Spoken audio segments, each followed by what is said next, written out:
Too often, I'll say barefaced lies. I'll say barefaced lies. I'll say barefaced lies. Again, barefaced lies. Too often, I'll say barefaced lies. I'll say barefaced lies. I'll say barefaced lies. Again. That's right, yeah, we got an agenda. And it's your money we're gonna spend, yeah. You won't where it's all gonna end, yeah. You will never wanna defend, yeah. Cause when the truth becomes so easy to disguise, you get shooting cold, overgrown, postal phone, barefaced lies. Barefaced lies. Barefaced lies. Hey Sean, you got a party, got that little party going on there. Keep to the left, you can't think right, so everything you do goes wrong, yeah. Incompetence just leads to disaster. Corruption brings it on even faster. What you say? That's right, yeah, we got an agenda. And it's your money we're gonna spend, yeah. You won't wonder where it's all gonna end, yeah. You think we never wanna defend, yeah.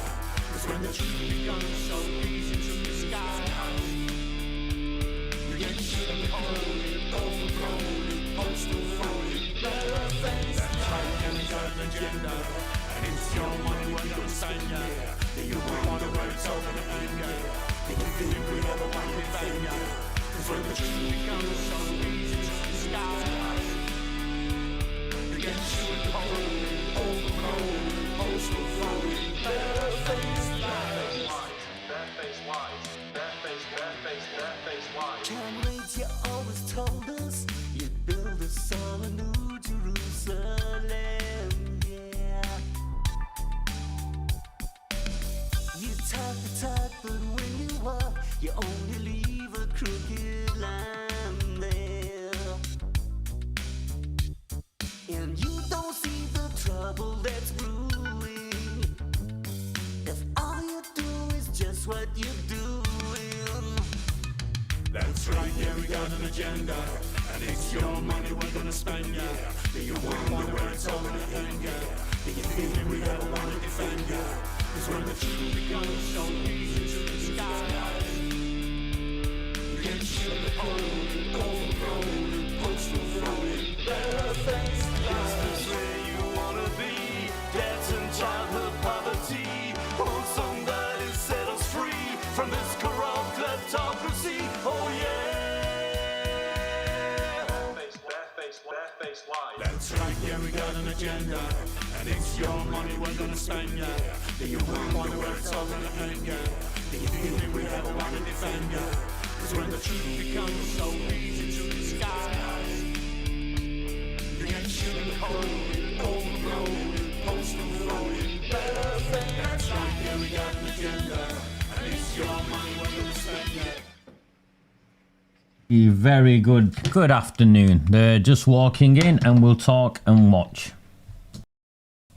Seated, and if gentlemen wish to remove their jackets or hats, they can do so.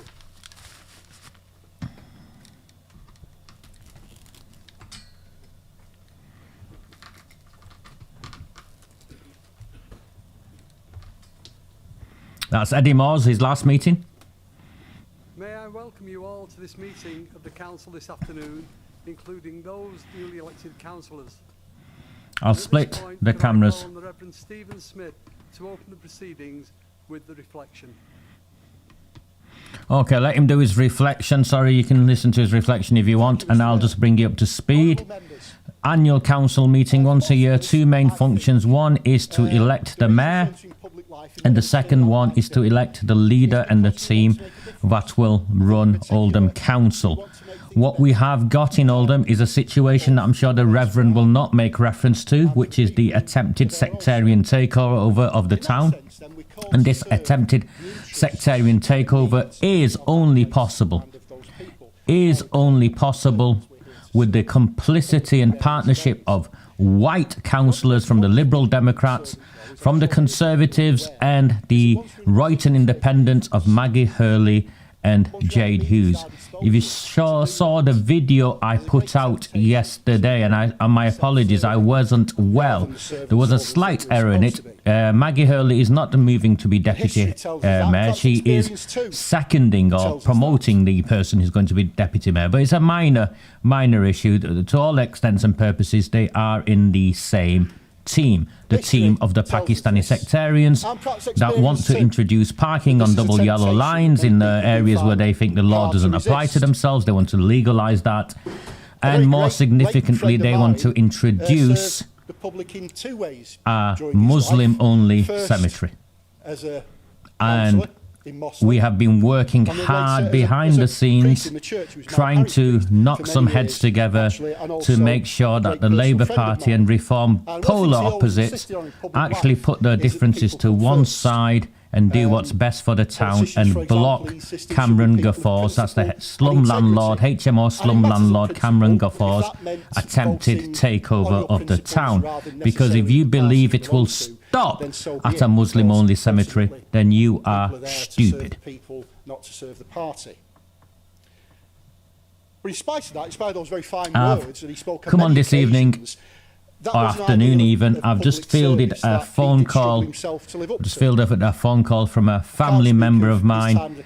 My name has been distributed once more amongst the Islamists, and they are sharing the video. And how dare I object to their plans for a Muslim-only cemetery? Well, to you people who are watching this, I would like you to make reference to the Quran or the Hadiths and show me where it says we need a Muslim-only cemetery, and show me where we get behind a slum landlord, convicted slum landlord, whose brother was on Greater Manchester Police's most wanted list. He's now in Dubai, isn't he, with his millions?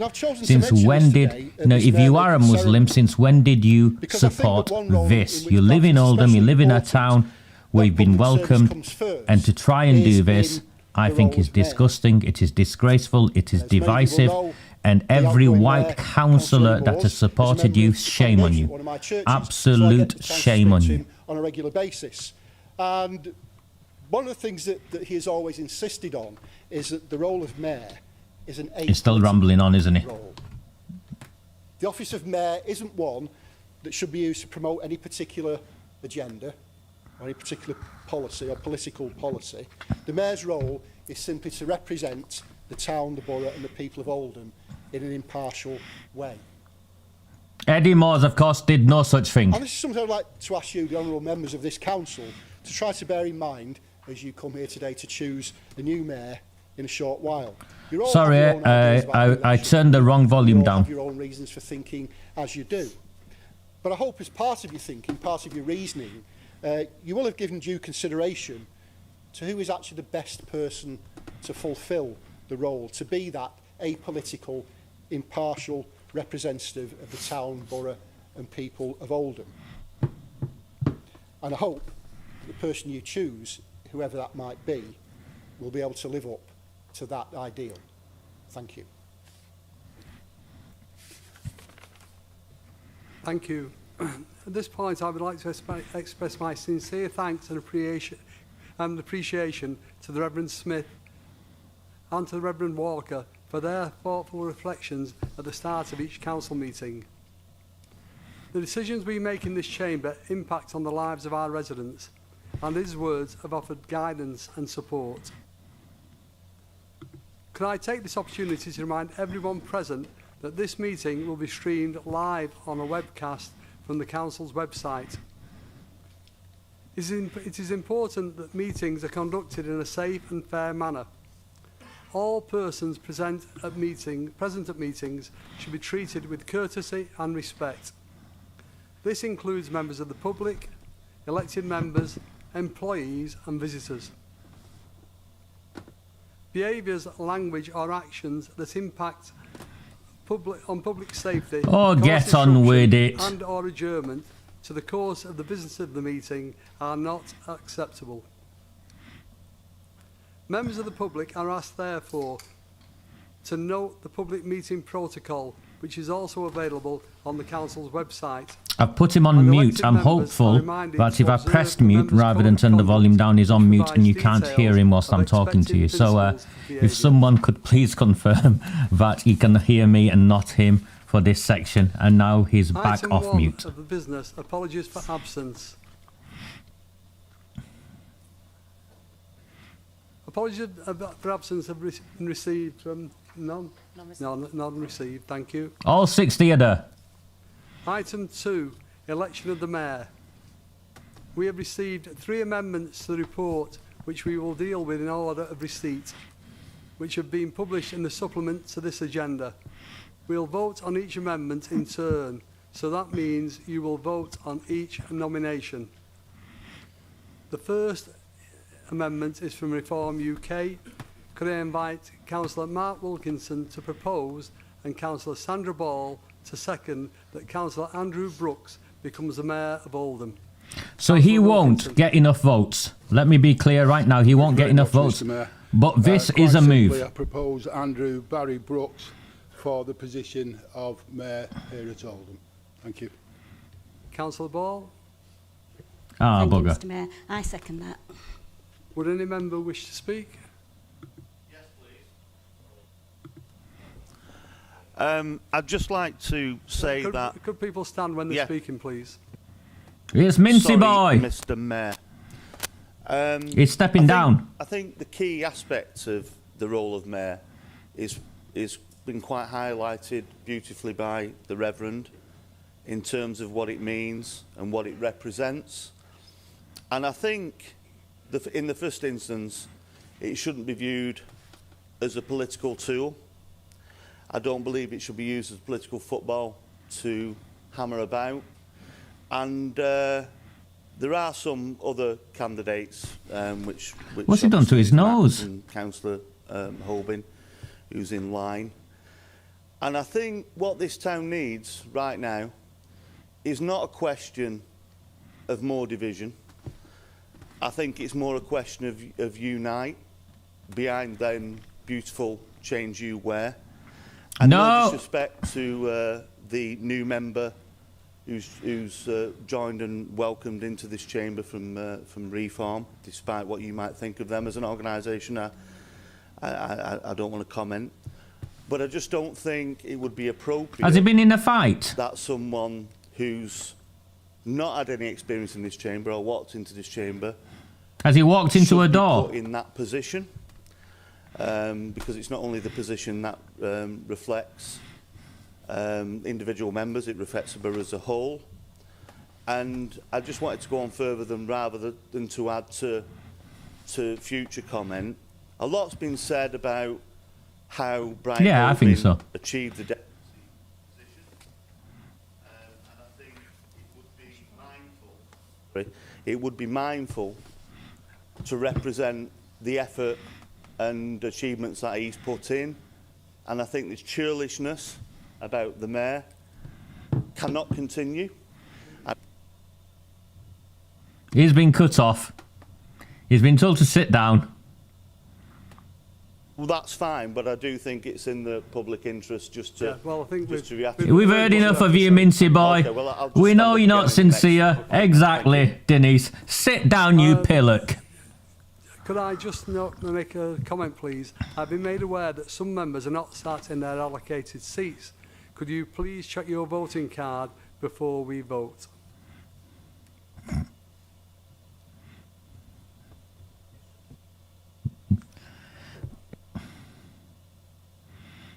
Of course, the voting is by a button, so if you're not sat in the seats you're meant to be sat in, you're voting for someone else. Oh my. Yeah. Are we're all okay now? We're in the right places. Thank you. Does anybody else wish to speak? Get on with it. No? We will now take a vote on the Amendment 1, which is for Councillor Brooks. So if you want Councillor Brooks for Mayor, vote yes. 16 hands up. Listed on the amendments. Let's see if any of the independents vote with him. And you vote no. And an abstention is self-explanatory. You've got 20 seconds to cast your vote. Within that time you can change it, but after that it will be recorded. Thank you. Yeah, 416, there you go. The 16 Reform councillors voted for him. Ooh, votes cast 49 was the 50th. He doesn't know, or she doesn't know how to press a button.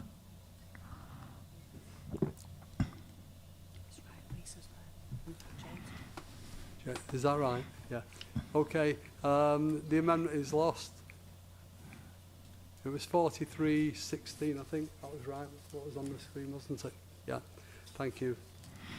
That is lost, so we'll now move on to Amendment 2. So we knew that was going to happen. So don't worry about that. Could I invite Councillor Zahid Showan to propose and Councillor Lisa Navesey to second that Councillor Brian Holbin becomes the Mayor of Oldham? Councillor Showan.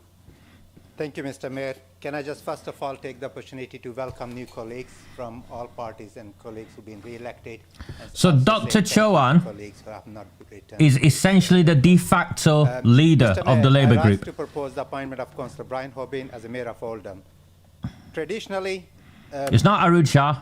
Deputy Mayor, traditionally, Brian would not have been sat here when I was delivering this speech, but traditions have changed. Traditionally, the Deputy Mayor progresses to become Mayor, and that convention exists to protect the civic and non-political nature of this role. The Mayor is the first citizen of the borough and should represent all residents. Unfortunately, it was Arud Shah who'd made it political. And Mr. Mayor and colleagues, if we move away from long-standing convention and stop the Deputy Mayor progressing, now, Kamran Ghafoor, Councillor Ghafoor, you can laugh, but let me finish this, because these traditions are really important for this chamber. Kamran, this is a matter of laughing. You can disagree with me, you're entitled to, but I do believe in this tradition and conventions. So this is a tradition of Deputy Mayor progressing to becoming Mayor. I have no doubt all colleagues who've been put forward are amazing and they will do the amazing job. And that's not disrespect to anyone. But there's a tradition, you become a Deputy Mayor, you serve 1 year, you move on and become a Mayor. And that 1 year gives you opportunity to get to know the job. So also it's important to send a clear message to the residents that in this chamber, not everything is simply about politics. We will be rewriting the history today for wrong reasons if we move away from this convention. So I'm requesting you to please think some traditions exist for good reason, and this is one of them. Most importantly, Brian has demonstrated over many years his commitment to this borough and peoples he serves. Brian was born in Collyhurst, 1969, very old, was brought up as one of 5 children by hard-working parents. He lived in Failsworth since the age of 8, went to local schools in Failsworth and Vernoth, has worked throughout his life in various jobs, raised 4 children, and built strong friendships and relationships across the borough. Before becoming the councillor, Brian served as a parent governor and later chair of governors during the school's transition to academy status. In 2019, he was elected as independent councillor, reflecting the trust local residents placed in him. During COVID, he was supporting people with food bank with his colleagues in Failsworth. He spoke about the issues of CSE, HMOs, green belt protection, and consistently worked to put residents' interests first. Brian is respected because he treats people fairly, he works across party lines, makes considered decisions, and has served as a committed and popular deputy mayor across the borough. And I think it's fair to say, and have sought his consent before saying, that it shows real dedication to this role, and in fact, Brian may well be the only deputy mayor any of us know who actually suffered a stroke while sitting on this dais. During a live stream council meeting, most people would have taken that as a sign to slow down, but Brian carried on serving his community with determination and good humor. Colleagues, the appointment should be about continuity, service, and respect for the office of mayor and the traditions that come with it. I'm not asking you to support Brian. I'm asking you to support the consensus, tradition, and continuity over crisis, over breaking the traditions, over setting this chamber as a political football around the mayor's office, and respect that mayor office. I urge members to support Councillor Brian Holbin. Thank you.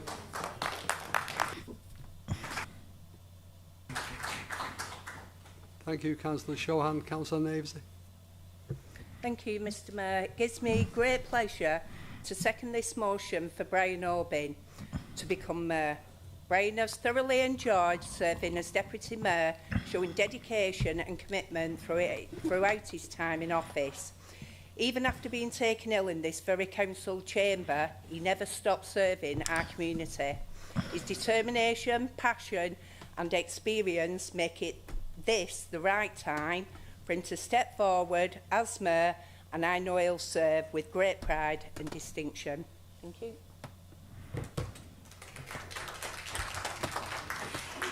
Would any member wish to speak? Yes, the Mayor. Councillor Hinds. Oh Thank my you, Mr. God. Mayor. I'm not always seen eye to eye with Councillor Orbin, and I think that's the methodology of politics, in the sense that sometimes you're friends, sometimes you're enemies, and sometimes you're indifferent. But what I will say about Councillor Orbin is, he is something to be admired. In the first instance, he was the first independent councillor to be elected to the chamber, I believe. Something that is a movement I am strongly support, where it takes away the politics from things and rather focuses on individuals and communities. And secondly, I'd like to highlight the tremendous pioneering support he did towards the acceptance of the CSE issue within Oldham Borough and wider beyond. I know Brian Orbin has personally supported and interacted with survivors, which is, well, I do. Well, he has. At great extent to his... Excuse me, just want to come people, stop interrupting when people are speaking. Thank you. And I'm well aware, having meeting survivors I didn't know it was myself, pantomime. that they have worked with Brian, and Brian was instrumental into getting a full public CSE inquiry over the line with Oldham Borough, which has since become a national thing. Now it's out of this council chamber's hands how that promotes and progresses, but I can only say, having known Brian, we'll always have the disagreement that he's actually a United fan, which is a barrier. Oh my God, shut him up! In all honesty, but I can honestly say, as an individual, the things he's put himself through for this town has had a massive detrimental impact, not only on his personal life, but on his financial life, although he won't say it. And I think it would be absolutely churlish and disrespectful if anybody would want to sit in that chair. Oh, get him off. Get him off. Mincy boy, get off. Shut him down. Wish to speak? Thank you, Mr. Mayor. Traditions absolutely are there for the right reasons. The mayoralty process was changed by your group, Councillor Chauhan, last year, not us, not anybody in this room. It was your group who did that. And it's great to have high grounds and gestures, but when, where was that last year when we took somebody where it should have been the Liberal Democrats' turn to come into the Deputy Mayor role and be Mayor this year, but it was used for political reasons. I just wanted to clarify that. Thank you.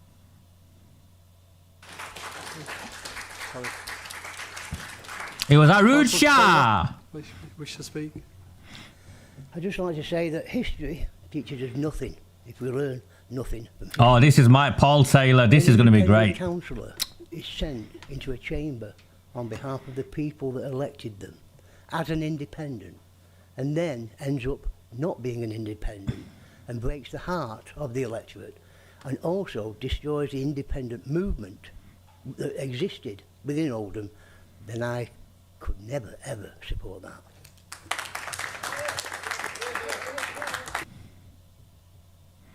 Anyone else wish to speak?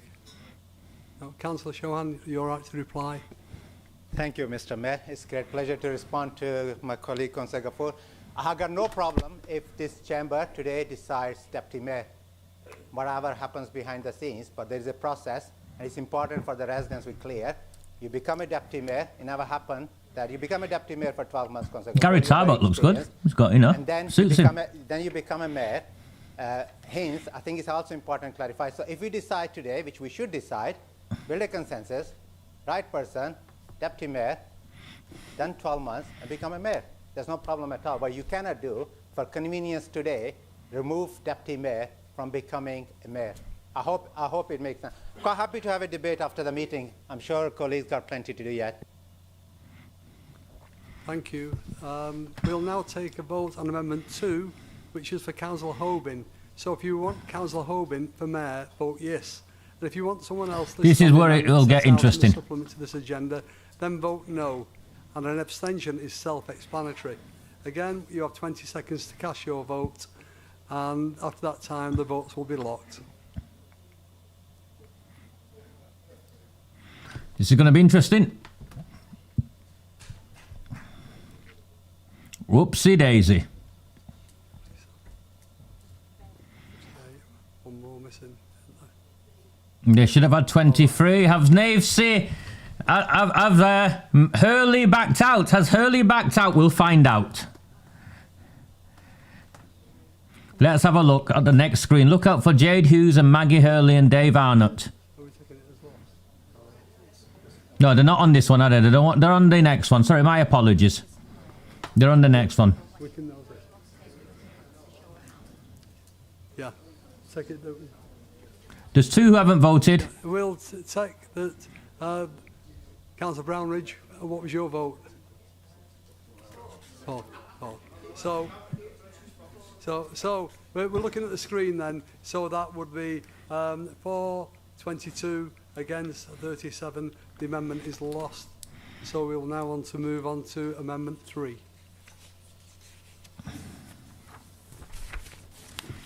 Okay, so this is the one when the Islamists make the move. Max Woodvine has sold out the Conservatives by Kamran Ghafoor. The Pakistani Sectarians are now making their move. Councillor Woodvine to become Mayor of Oldham. It gives me great pleasure to propose Councillor Max Woodvine for the Mayor for this next year. Thank you. Labour and Reform will have to vote together to block it. Councillor Amandani.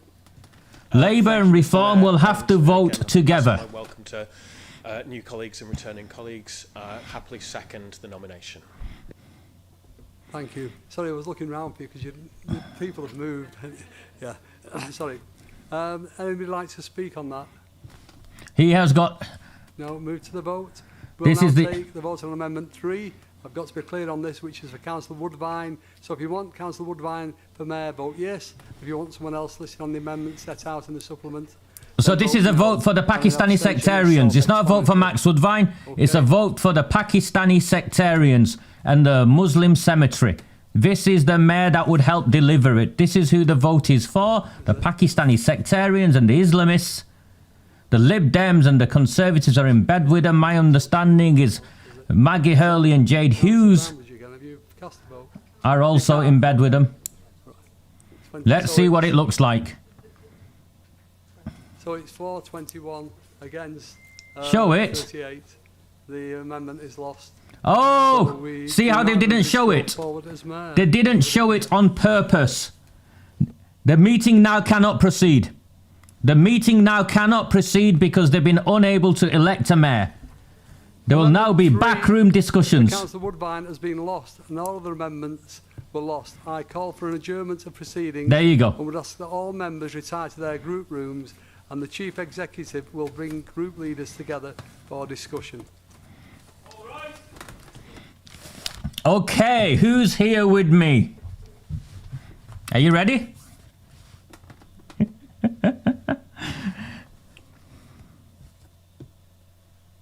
Yesterday,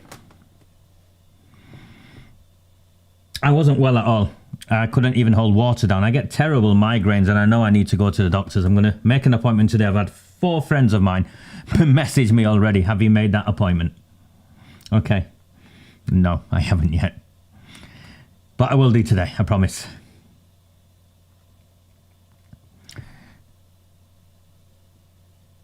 The consensus historically has been the deputy leader becomes the mayor.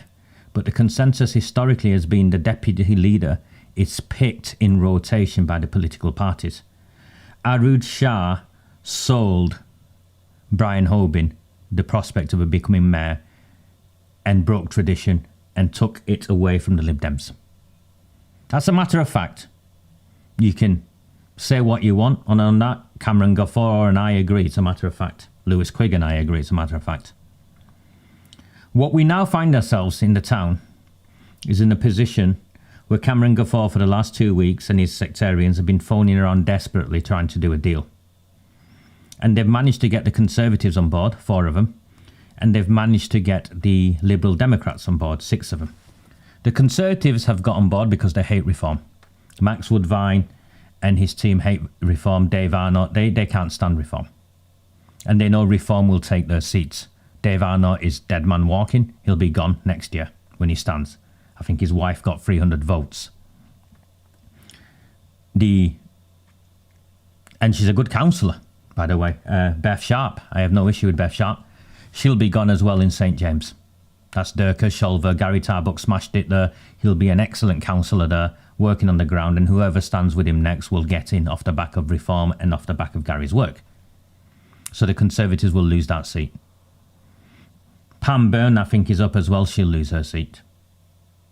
That'll leave Max on his own. So Max is now desperately thinking, okay, I'm going to be gone, become an irrelevance. So he's done a deal to be mayor. In exchange for propping up Pakistani sectarians who want to build up a Muslim cemetery. Saddleworth, you should be ashamed of yourself. You've also got Graham Sheldon, who's an open member of the Pakistani Sectarian Oldham Group, after falling out with the Conservatives. Every time this town has lost, it's lost because white people have been betrayed by white people. Let's be clear on that. From the cover-up of the gang rape to what's taking place now. So that's where Max Woodvine failed. Reform put Brooks in, not because they thought they were going to win, but because they needed to show their hand and some power. They've also put forward Brooks as deputy mayor. You saw they got 16 and that was it. So that's all 16 of them. And then Labour put forward Brian Hoban and he was backed by, I think, 1 or 2 others to have got to 21. I think maybe Mark Ince backed him as well. Now the problem we now have is the council can't proceed at all if we don't elect a mayor. And if we do elect a mayor, it's finished. The council can't proceed, the meeting can't go ahead, and we're in a complete mess in the town. And the sectarians are circling. So the chief executive has called a meeting with the leaders, and a deal will have to be done to keep the Pakistani sectarians out. And a deal will have to be done between Labour and Reform. So the first meaningful decision in this town post 16 Reform councillors getting elected is Labour will be forced into a partnership with people that they've falsely branded racists, and people who have been falsely branded racists and opportunists and populists will potentially have to make an unpopular decision for the benefit of the town. And this is what I believe that unpopular decision will be. And this is the politics behind it. I get called names sometimes for acting like a politician. I'm not a politician. I'm a political analyst. There's a difference. My loyalty is to the town. I call my home. I think that's very clear to all of you. And I have been willing to put aside political and personal differences with anyone and everyone to make the place I call home a better place for everyone that lives there. So I believe this is the deal that will be done. Otherwise, nothing will happen.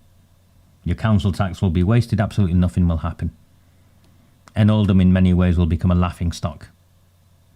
Because grown-ups haven't been able to agree on something as simple as a ceremonial position, an administrative role. I believe Reform will support Brian Hoban to be mayor. And I believe in return, Labour will support Andrew Brooks to be deputy mayor. That means the mayoralty is immediately handed to Reform next year, following tradition and everything that Dr. Chauhan said. Now, I have no love for Brian Holben. On a personal level, I think it's clear. On a political level, I think that's clear. But I believe if that exchange takes place and you see a Labour Party, an independent mayor who's backed by the Labour Party with a Reform deputy mayor, one thing immediately happens. Labour have conceded straight away that we are not the racists. That Reform is not a racist party, because that's the narrative Jim McMahon has been pushing. And this is a deal that Jim McMahon does not want, which is why he, as an MP, issued a statement on local council matters. If you understand government, an MP's role is never to interfere in council matters, in local government matters, particularly in administrative matters. He or she can talk about issues and things like that, but never to dictate political direction. The reason he's trying to dictate this is through his proxy Arood Shah, is because they need to cover up all of the scandals in the town that go back to him, possibly before him. So, the likelihood of this moving forward is Reform demonstrate leadership and say, here we go, we're not here to settle old scores or push divisive narratives. We are here for the people of the borough of Oldham, because they were overwhelmingly voted in from across all 20 wards. They won outright in 13, lost in 1 by 2, and did well in all the others. They have a duty to demonstrate to the people of Oldham that they can be trusted, that they can make grown-up decisions. And leadership, what I've shared with you always, is leadership is also about making unpopular decisions. So if that takes place, Labour have immediately conceded that Reform are not racists. That is a win that you have got to stop, pause and understand the power of. I'm not saying that's what will happen, but that's my analysis of where we are. Then what will happen is that only Ghafoor's lot have put forward themselves to lead the council, and they've got this ragtag coalition of Conservatives, Lib Dems and the Royton Independents.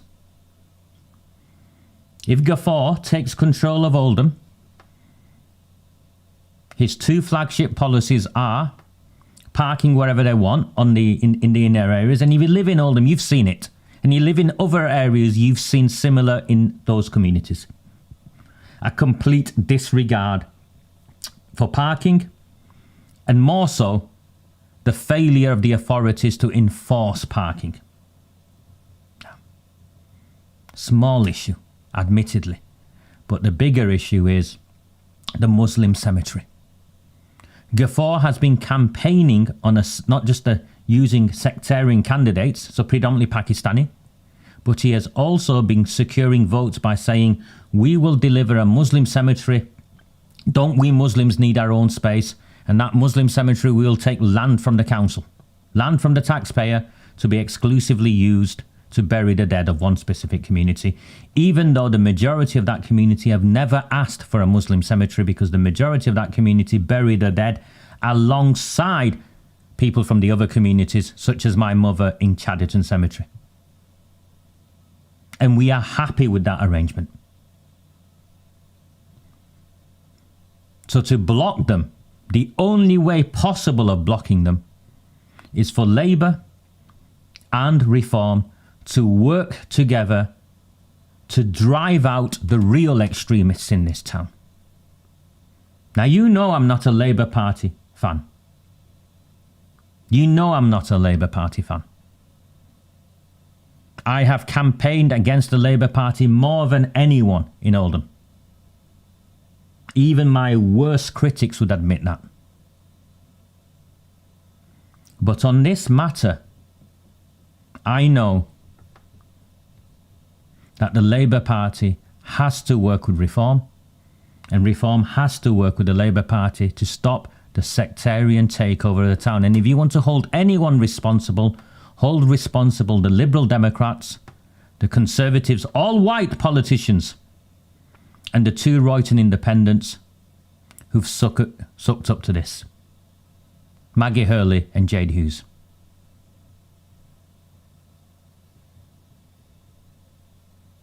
So that is where we are up to. That's the only way through this right now. And if they don't go through this, then the meeting is called off. And I think it's 8 weeks. The chief executive, Shelley Kipling, gets to run things, which isn't a good idea. Remember, she was Arood Shah's appointment as well. Completely lacks the experience in this field. In a democracy, we elect our politicians and we expect our politicians to make the decisions and the officers to implement the decisions that the politicians make. That's how it works.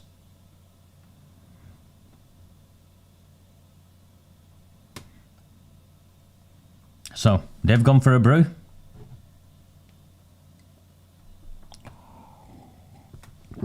I am here, drinking some coffee. If you are of a mind to, because there's over 100 of you on lunchtime listening on this. This is the link to where I produce all of my work. Please sign up to it. Most of you are not signed up to it. It's all free. You only pay if you want to. And if you want to help me pay towards my lights and all my camera equipment for what will either be a very short meeting or a far more entertaining meeting once they come back, please consider buying me a coffee. Oh.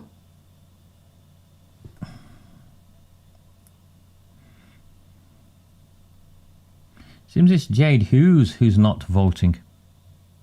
It seems it's Jade Hughes that's not voting. It's a message from someone at the meeting saying it'd be him or Mark Ince who gets thrown out. You shouldn't get yourselves thrown out of council meetings. They want us to behave like that.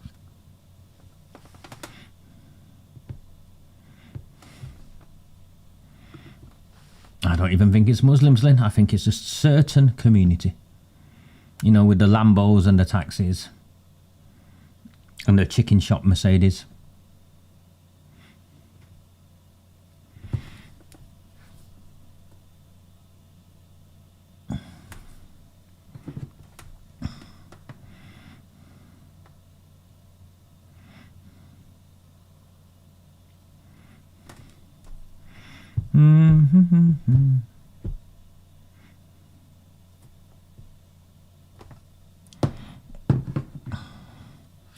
Hoban did, Lewis Quigg did indeed say no Hoban, and that was at the beginning of the campaign.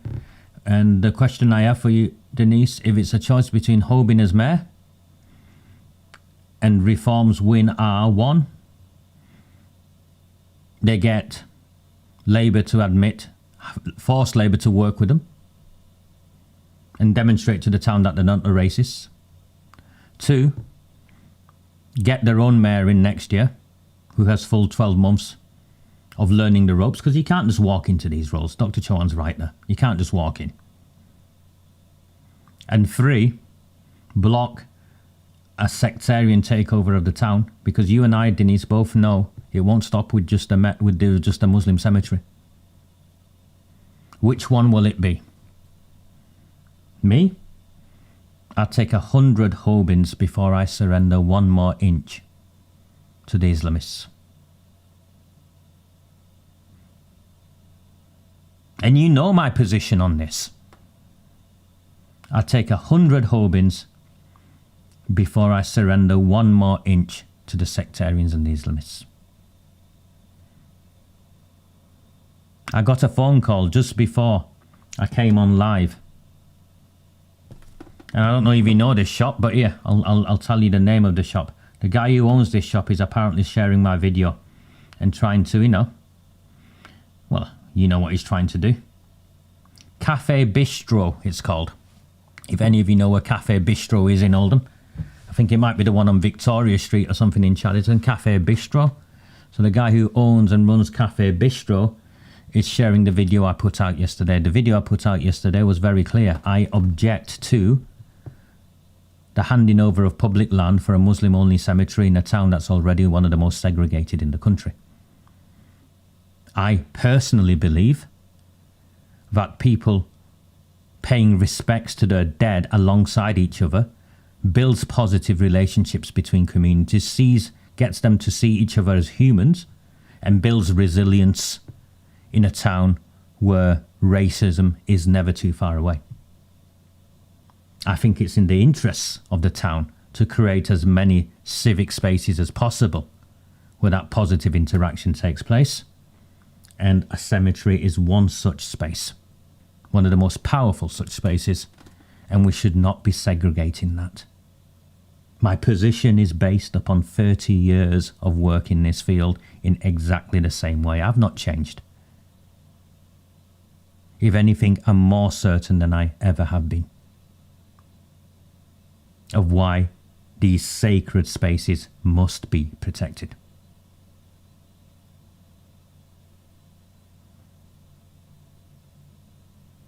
Which is why these people want rid of me. I might play Cafe Bistro visit. If anyone wants to go for a cup of coffee at Cafe Bistro with me, please do let me know. Let me find out where it is. Cafe Bistro.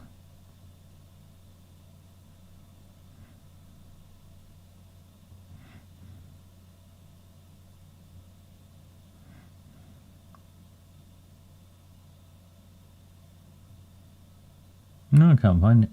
It might be called something else. I'll tell you. But I was told it's Cafe Bistro.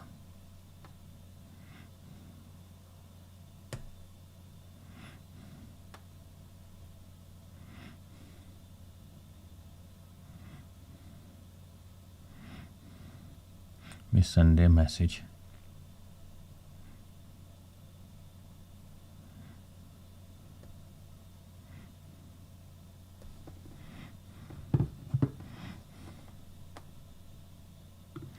Absolutely, soon. Absolutely.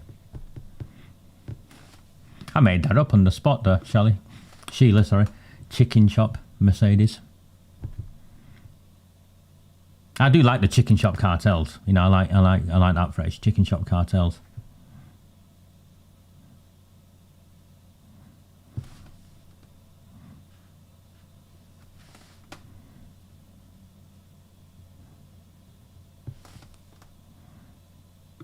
Thank you, Eva. And I'm finding that my supporter base is across the country and in other parts of the world. So we are 8 years in, and I don't, you know, it's not just that I don't lie. I'm not interested in the division. We live on one planet. We live in a country here, and there are people here from different backgrounds, and we need to find a way to live together under the norms of the country that we live in. And if that isn't acceptable for you, then go and live somewhere else.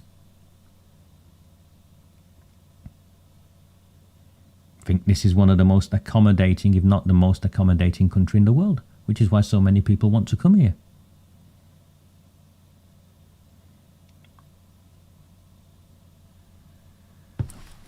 Tens of thousands voted for reform in Oldham. And the first thing Arood Shah said when she walked into the counting room was the far right in one side and the sectarians in the other or something. We're not, you know, she can't help herself. And you'll see over the next 12 months, she's not the de facto leader. It'd be someone like Dr. Chauhan.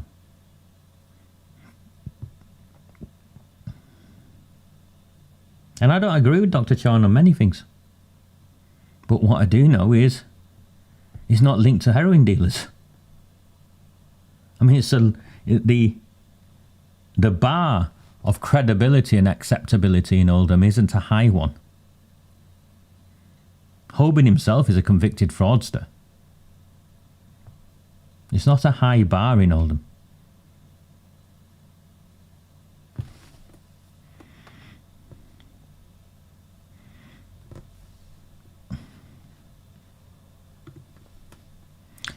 He's bandwagons on the roll, though, isn't it, Eva? And I don't think reform have come up against anything such as brand Burnham. I think in the political space, separate to the likes of Brand Farage or Brand Rupert Lowe, the only other one is Brand Burnham.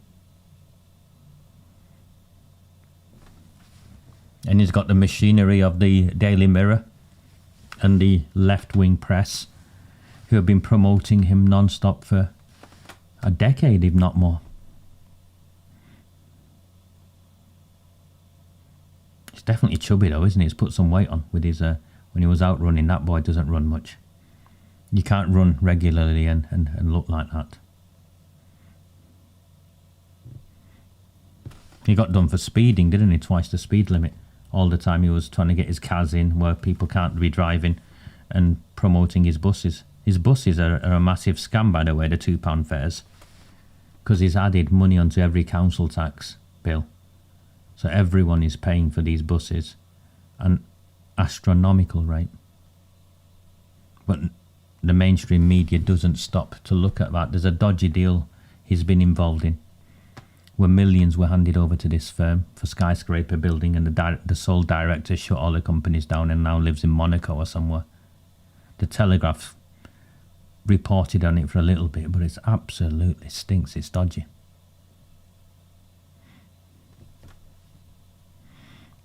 The first proposition was from Reform. And they only read in the order they came in.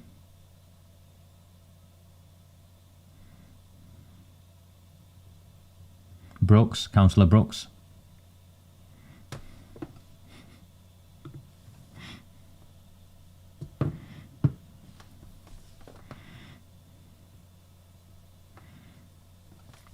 This is going on for some time.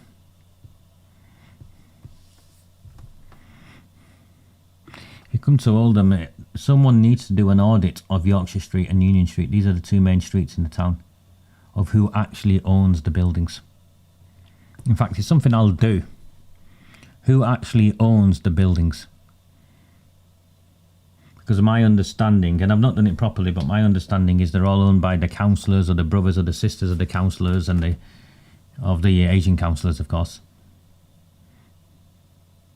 It's rotten. The town's rotten.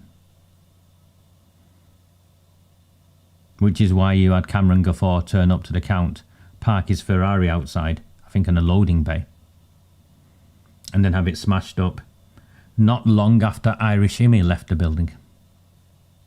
Not that I'm joining either of those instances together, just an observation.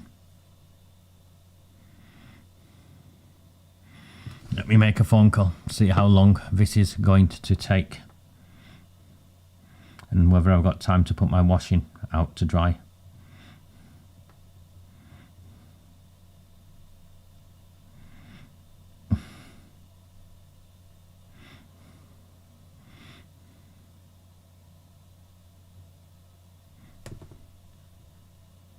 The three proposed mayors, Matt, was Councillor Brooks from Reform, brand new councillor from Reform in Failsworth. Max Woodvine from the Conservatives, proposed by Kamran Ghafoor, so he was the sectarian front. And then, of course, Brian Hoban.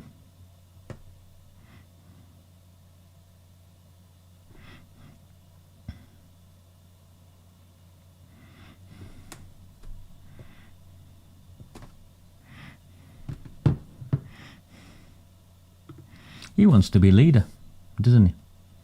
He wants to be leader.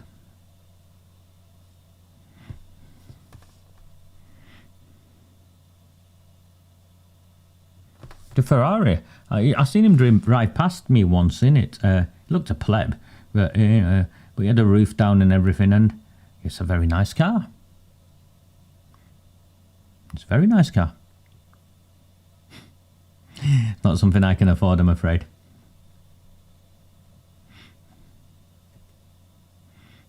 I don't think I could afford the fuel. I think it'll spend in a week what I spend in a year in fuel.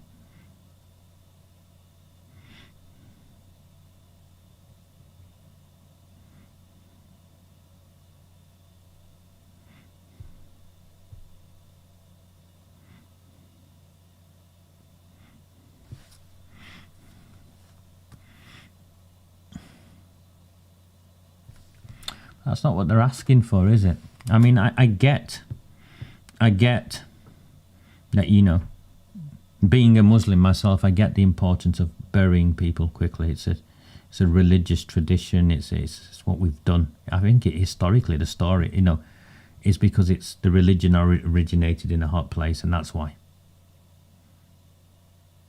But, you know, trying to accommodate the needs of a community this way is different to then saying they need a Muslim-only cemetery. One's about process, isn't it, Denise? You know, can emergency offices be open at the weekend? And if that was the case, and if it was needed, I'm sure the community itself would pay for that. You know, the mosques between them would pay for that. But that's what this isn't. This isn't that. This is a power play. These people, you need to understand, these people care nothing for Islam, or they care nothing for the Muslims who live in Oldham. The Muslims who live in Oldham are to be manipulated to service their ambition. And I say this with sincerity. These aren't pious men or women. These are men, politicians, who see religion as a business opportunity.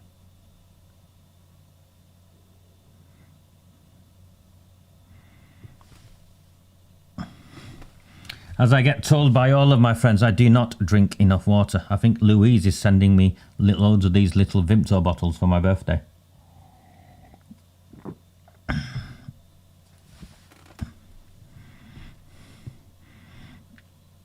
And my friend Faye, I don't know if she's here or not, she was here earlier. She tells me off for not drinking enough water, so... I am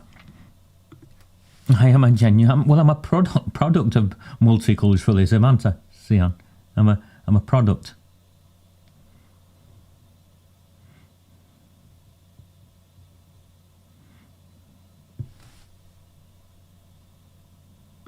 Thank you, Elizabeth. My mother passed on a Friday night, on a Saturday, and the doctor came round and he went and opened his surgery up and issued the paperwork for me.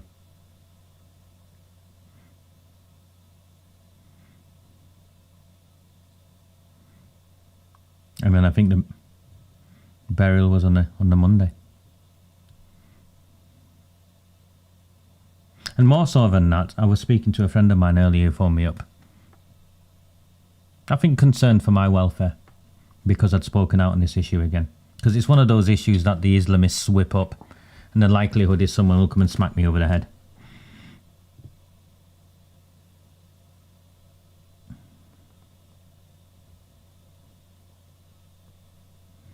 And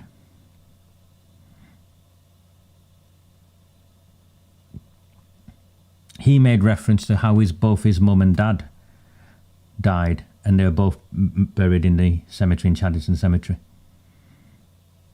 And how courteous the council staff were, and how accommodating they were.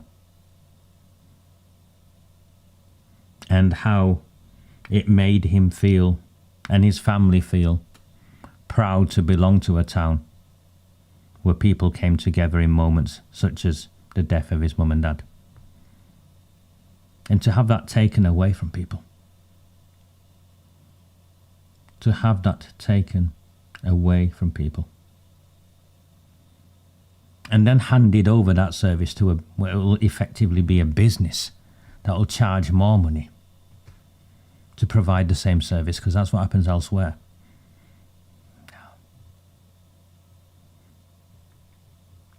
It's not just exploiting the community itself. There's also a business opportunity here, isn't there?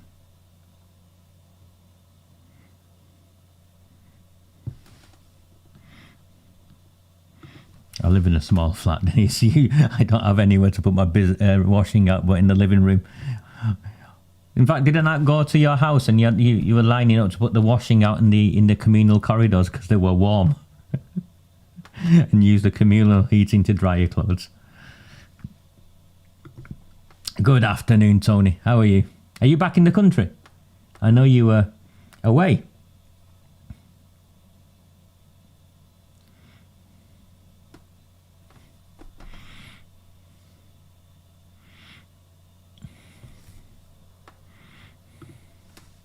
Thank you.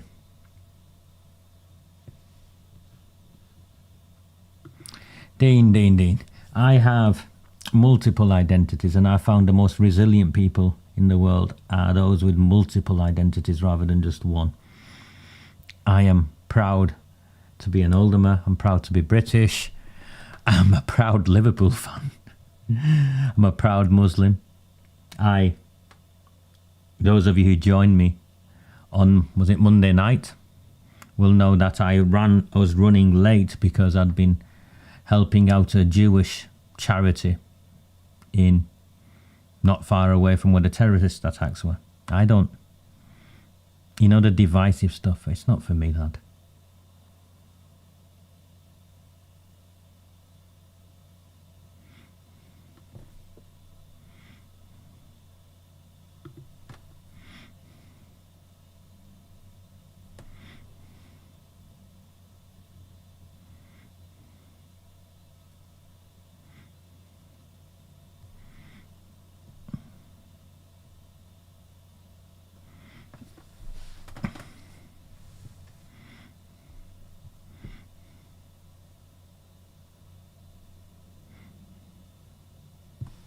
They have the mosques, a lot of the mosques now have a sort of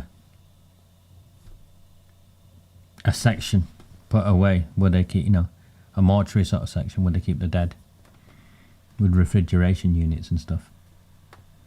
It's not something I really want to get into, Denise, in terms of this. I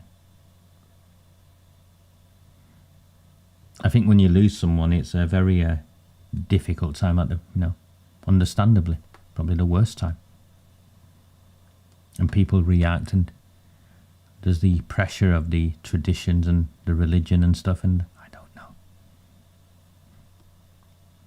I just don't think trying to bury someone as quickly as possible, the solution to that is a Muslim cemetery. One's here, one's over there somewhere. It's not one and the same.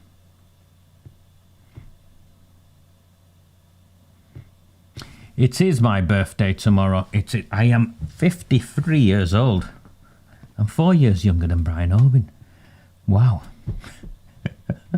I'm 53 years old tomorrow. It's actually when I finish with you lot, it's my goddaughter's birthday. I don't know if she's become 18, but she's 18. So I'm going to have to scrub myself up and pick my daughter up and go and have a meal with an 18-year-old that I remember holding in my hands as a brand new baby. I told her off for not staying inside her mum for a day longer, and that way we could have celebrated our birthdays together, but yeah, it wasn't to be. This is going on far longer than I thought it would do, so it's ominous.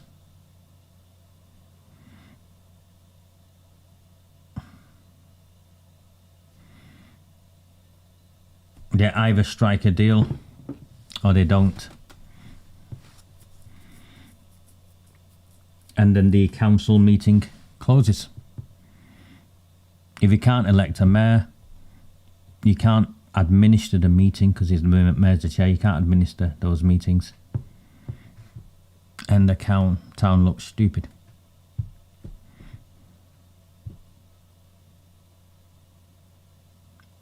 If it was me, and it's not me, because, I provide advice and support to, people from all political backgrounds if they contact me, or my perspective, as I have done during the last 2 weeks. If it was up to me, and I was in the reform camp, I'd be using this as an opportunity, a long-term opportunity. I think Paul Taylor, who stood up and said he could never support someone who betrayed the independent movement, well, sorry, Paul, and you're my friend, Paul, but sorry, you're not there as an independent councillor. You got your ass handed to you every time, 100 votes, 200 votes. You got in as a Reform councillor. And Reform has genuine ambitions to run the town. And to run the town, it needs to demonstrate leadership. And leadership always has been not just about making the popular decisions. It's about making the hard decisions. And it's about putting yourself last and putting the town and the people you represent first.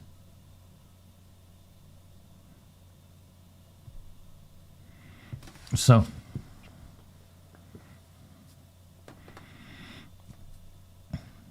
that's my opinion on it.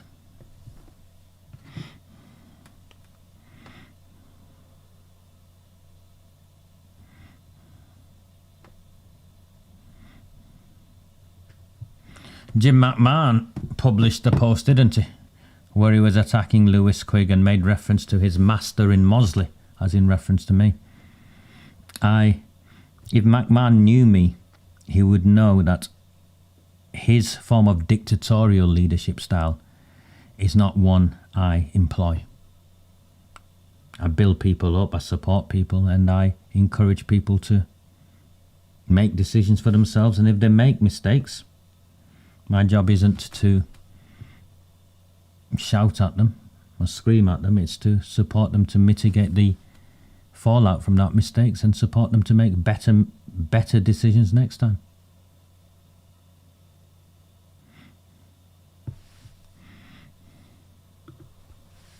Do you know what I've been having?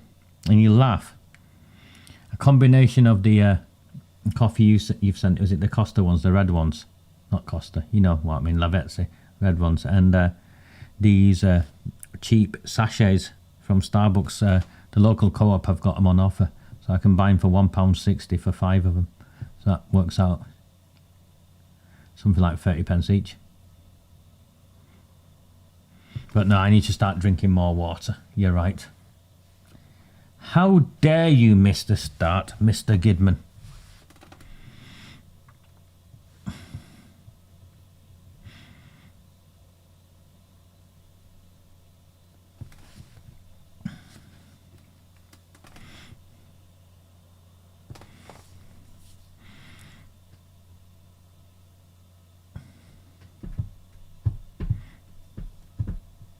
I think I prefer these afternoon sort of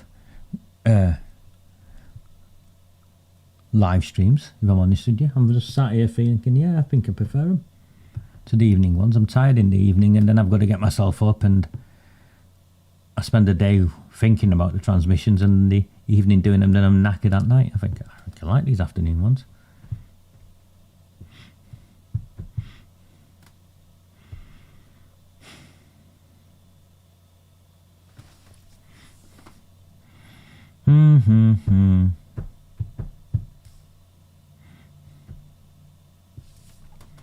Thank you.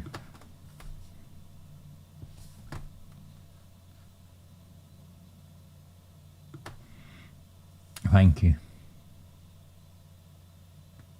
Oi. Nothing wrong with my IT skills. No, oh, it's working. Yes, I regularly press things and smash things and turn them off and on, but it's working.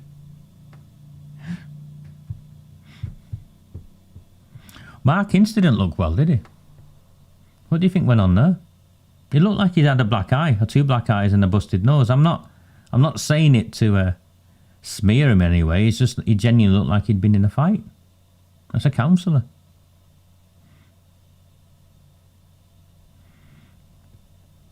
It's over for him and Naves, isn't it, in Shaw? Their decision-making, their actions have made it so toxic. I think that they ran against each other. They ran candidates against each other. And as you can see, Lisa Navesey stood up and pretty much backed Hoban, seconded the motion, so I'd imagine the Labour Party link there continues. And Reform smashed in Shaw and in Crompton. Check my phone, see if I have an update. Yes, I have 4 updates. The terms have been given. We wait.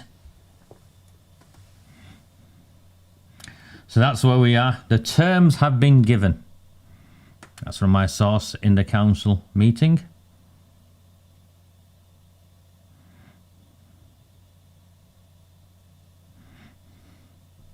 The terms have been given. We wait.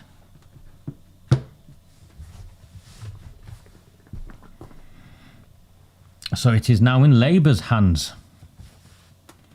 Does Arud Shah and the Labour Party want the council to collapse? The decision is in the Labour Party's hands. It appears that the terms are that we go back into that room, Labour Party vote for Brian Hoban as mayor, and Reform support Brian Hoban as mayor in return for their candidate becoming deputy mayor, and together they're voting to save the town from the sectarian takeover of Kamran Ghafoor. The question now is, will Arud Shah put the town before her ego? Because it seems everyone else is prepared to do so. Will Councillor Arud Shah put the borough of Oldham and the people of the borough above her wants, needs, ambitions?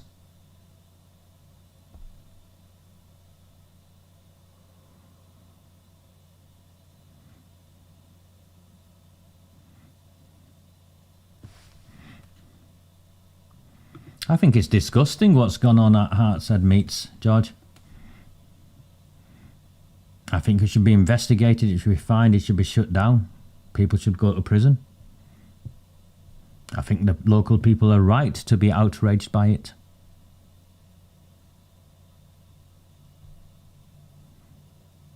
That's an abattoir, that's not just, killing animals for food, which is what abattoirs do, but it seems that they're doing it in a really vile, disgusting, disgraceful way. And blood pouring down the country path. It's I'm not supportive of it, George. I've always been of the opinion that if you had to kill your own food, most of us would be vegetarians.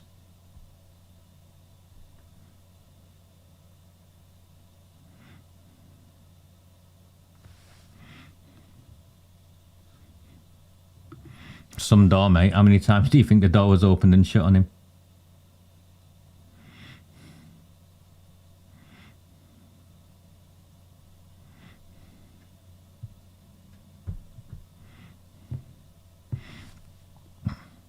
I think so, Louise. I think what's happened here is if we manage to stop them, and you can see what mess it was, if we manage to stop them, we'll have stopped them because of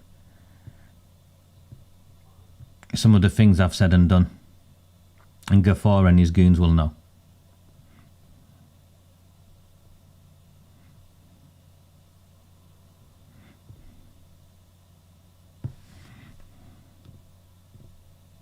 Yeah.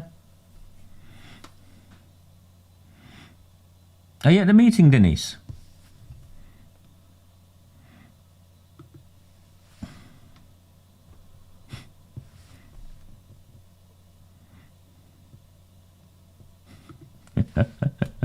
How you doing, bro? You right?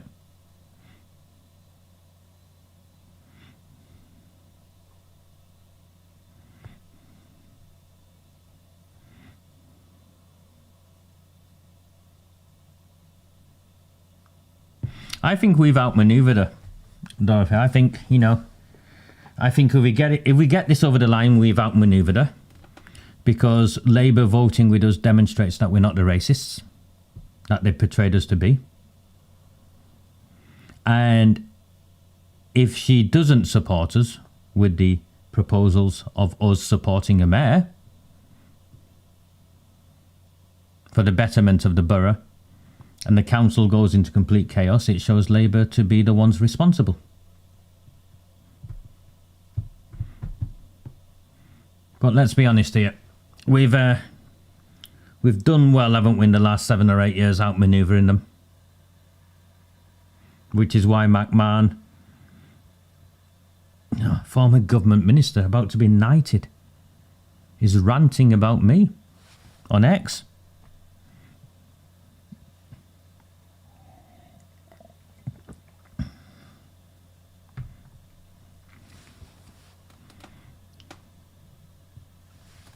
Is that what happened?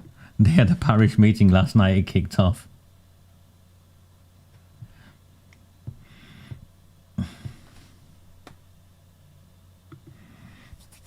I do alright, don't I? I'm doing alright. I can't move as quickly in the morning as I once did, but I'm doing alright.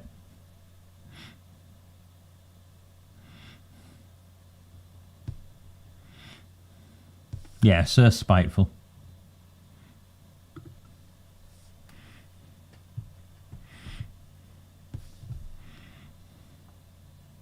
Well, now's the moment, isn't it? Now's the moment. And is she willing to park her ego for the betterment of the borough?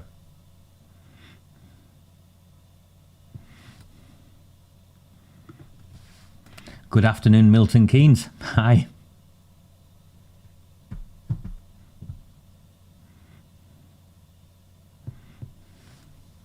Yeah, you don't need to worry about the start. Just hang out here, Helen, and see if anything happens.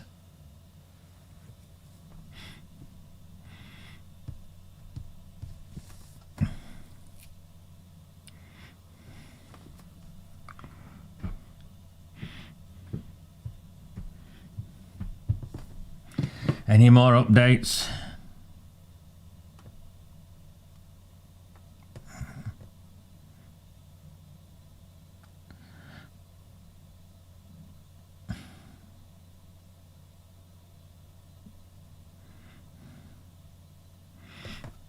No.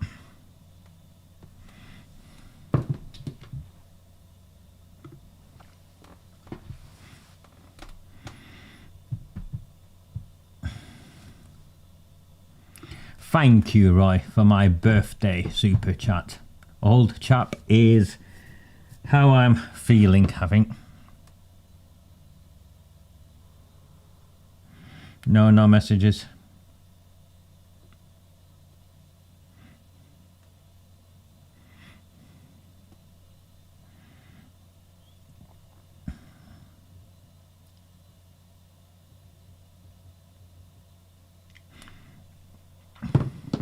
If you're one of the hundreds who are sat here waiting with me, please do consider signing up to Red Wall and the Rabble if you have yet to do so. It's where I publish all of my work. It's 100% free. Everything I share and produce is 100% free. I leave it on the kindness and generosity of those who support me to decide whether or not to support me with £3 a month or £30 for the year. Alternatively, you can just buy me a coffee as and when you can. £3 as well.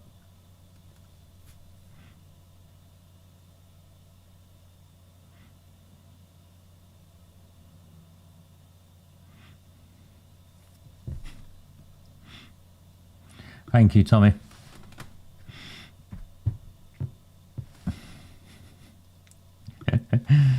It's I shouldn't be laughing, but it is quite hilarious, isn't it? All the other factions in Oldham, Labour, the IMI faction, Reform, they're all going to have to work together because I don't, I have no time for Irish IMI, but I don't believe Irish IMI wants just the way he is. I don't think he wants to operate in a town that is run by Sharia law. Being a former drug dealer who drives around in a Bentley and all the rest of it.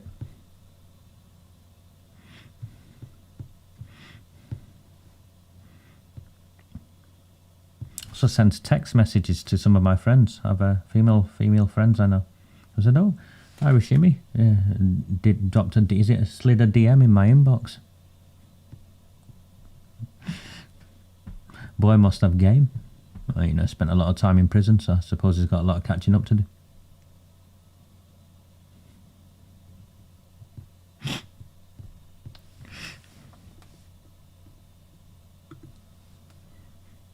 You know, unless there were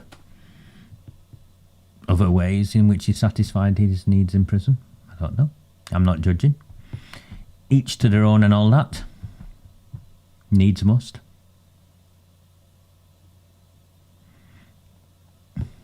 Yeah, I think so.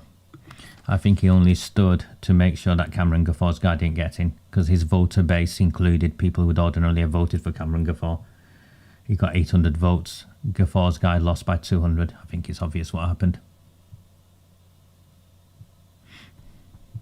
He might be inclined to want to keep his... I'd not thought of it that way, Roy, but you're right, yeah. He might be inclined to want to keep his hands and feet. Yeah.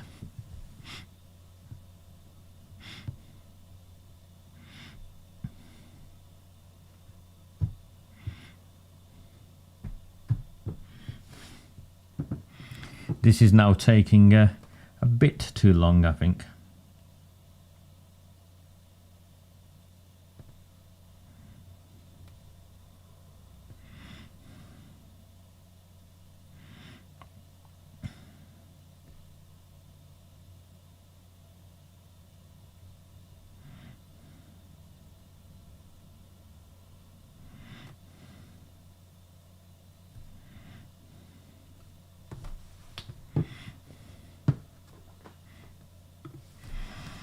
And if I had a cigar and I was a smoker, if that was to happen, I would light a cigar up in my living room and smoke it. Might have to open my window, but I don't have a cigar and I don't smoke.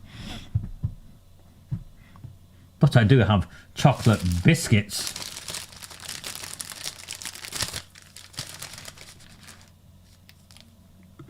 The Sammy Woodhouse stuff, mate. I mean, I saw it and I engaged with it, and then the reaction from people.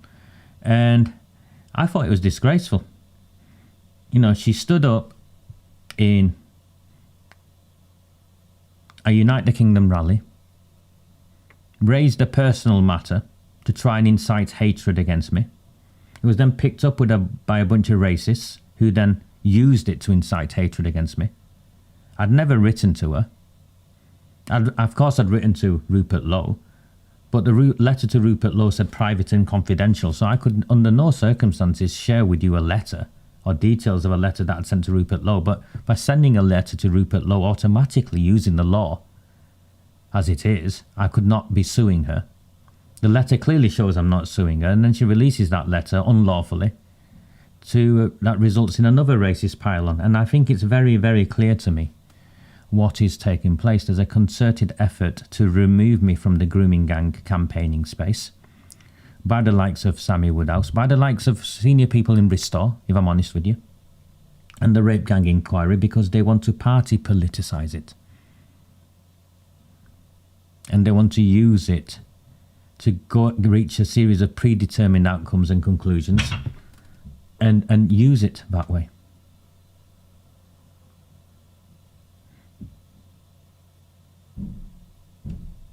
So it's not something I was happy about. I don't think the division helps. Some people come along and said, "Oh, why couldn't you keep it behind closed doors?" Well, did any of you see me say anything? Did any of you see me say anything publicly? And when I spoke publicly, how did I behave? There's other things going on here, and it's dark, and it's not good. It's not good. I don't think they're using her. I think she's a partner in her decisions that she makes. And all this time, you're waiting for the report, aren't you? The rape gang inquiry report was promised to be published after the local elections. Rupert Lowe, in his statement, said he didn't want to release it before the local elections. But the local elections are 2-3 weeks gone now. And if you saw what I was objecting to, politely to Rupert Lowe, her behaviour on behalf of the rape gang inquiry is outrageous. Posting on behalf of the inquiry saying that somehow I'm a safeguarding, or implying that somehow I'm a safeguarding risk to survivors. And the majority of survivors told her that and didn't want to work with me. I mean, it's a lie. It just isn't true.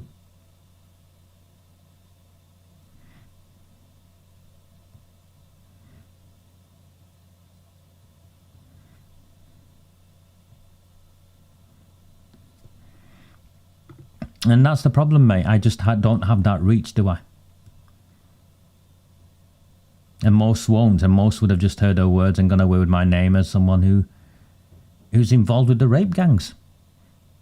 Because her starting point was, you know, Keir Starmer and Labour Party politicians, and then she threw in the name of a grooming gang member.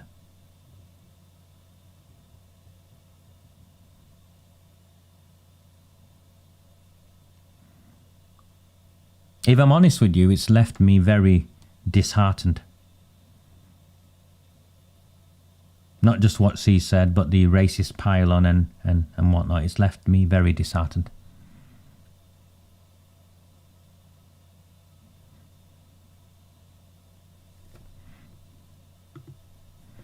I don't think,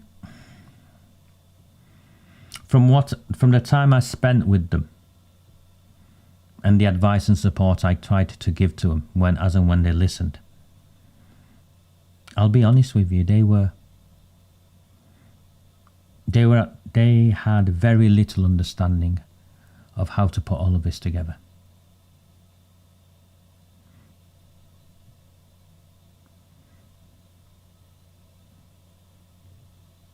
Which is why I think one of the reasons why they're trying to shift the focus from finding out the why, when, all of that, you know, the 3 outcomes that they promised, to now trying to shift it about private prosecutions and naming people.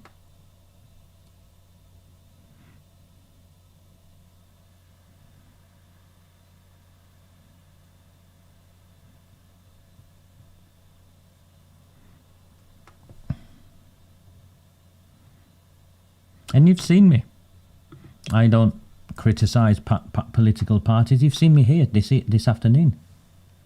The need to work together on certain issues. Some issues are beyond politics, party politics. And this is one of them. She hasn't got a lawyer, mate. It's just nonsense. She can't say bring on High Court proceedings against her or whatever it was he posted when I've never written to her. But her audience don't care, because a lot of her audience are racists.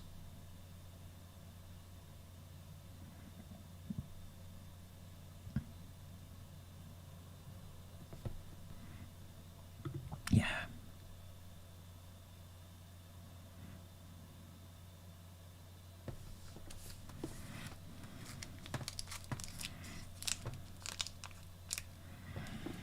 Nothing yet.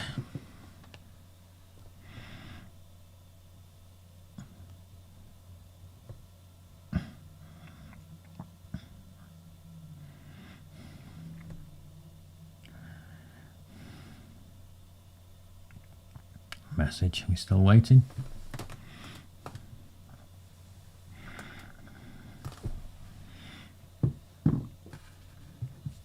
Someone posted something today asking me to do, revisit Burnham because he's standing and all the rest of it, and his role in the various inquiries. Well, what the rape gang inquiry should have been doing is releasing papers on the previous attempts to cover this up. Operation Augusta, Burnham's Part 1, Part 2, Part 3, whatever, so people can understand it. In short, what A4-sided documents, online with videos. They should be putting pressure on the National Inquiry that aren't, that are trying to fudge going into Bradford. There's so much more that should be doing, but it's not party political, is it? It's just doing the right thing, and it's also having the intelligence to do the right thing.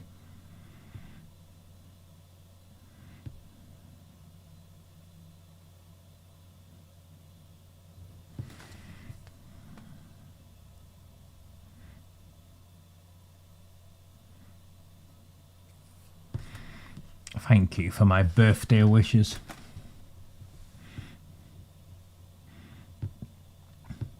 It's about 6 years of my birthdays over the last 8 years. There's 6 years I have very little recollection of, if I'm honest with you. It's just, I remember going at, having a tradition with my daughter from about 3 years old. We have a Nando's.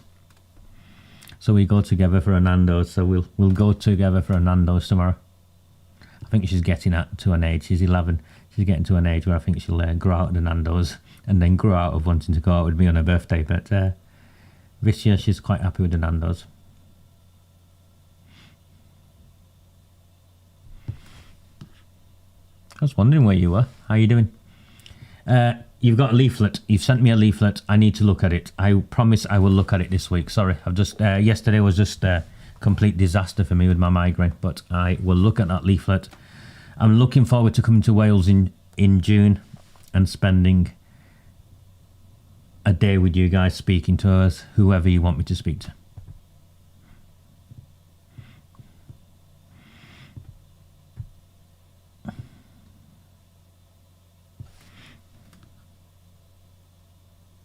Hi.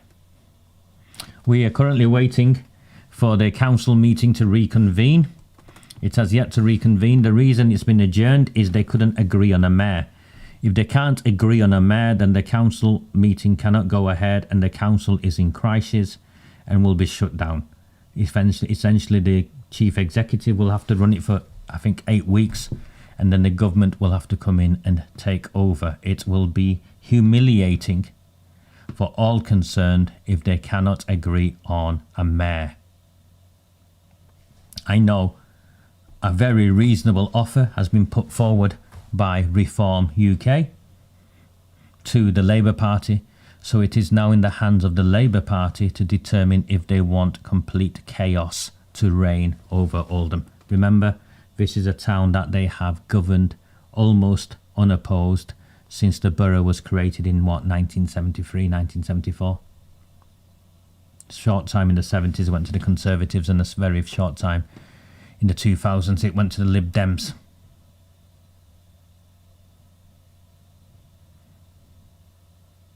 And they're not here because it is being held up by Arooj Shah. The Labour Party leader clearly has instructions from her master, Jim McMahon, to prevent any real exposure in this town. They want to make sure that Reform are seen as the racists and the enemies, and what Reform have done is they've just outflanked them. And by outflanking them, the Labour Party is now in a mess. To save the borough, the Labour Party have got to support Reform. And if they don't support Reform, they look the fools.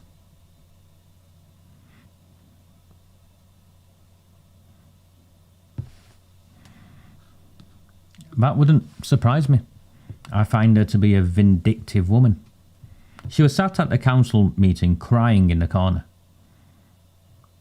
And honestly, I had no sympathy for her. It's not I wished it on her, I just had no sympathy for her. She's a woman who actively partaked in voting to block motions to call in the government regarding the cover-up of the gang rape of children. And before she said this motion will be voted down, she stood up and admitted that children were still being raped and tortured and trafficked in the town. It's still going on, but I'm going to stop the government from coming in. It's unforgivable.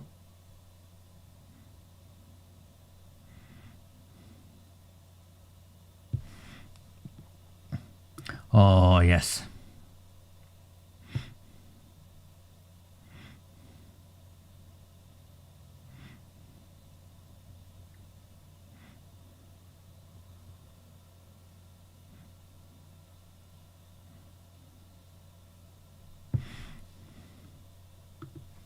Woodhouse, no more news on her. She's retreated to the hills. I have complained to the Information Commissioner's office for the breach of my data and the way it's been done.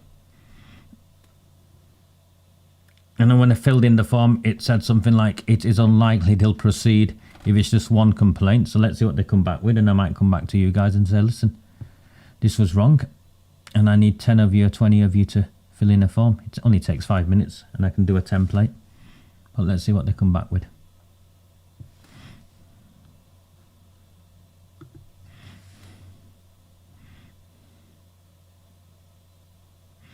Hello to your mother, Linda.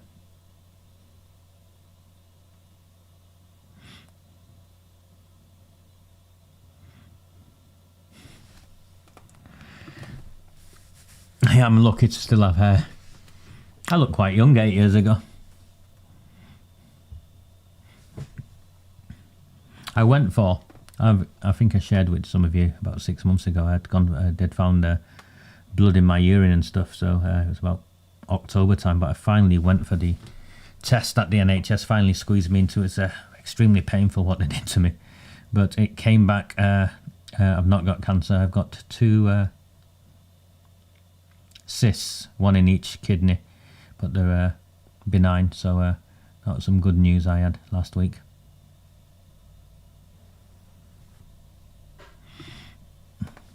You shouldn't encourage me, Louise. I've been known to travel further for food.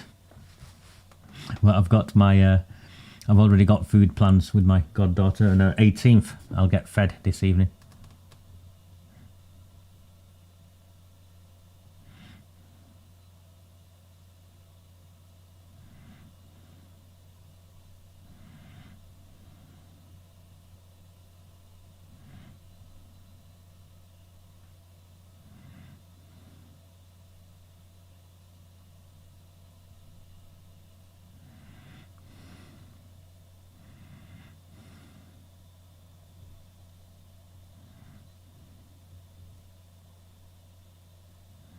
I need to take a phone call from one of the councillors, so give me 1 moment.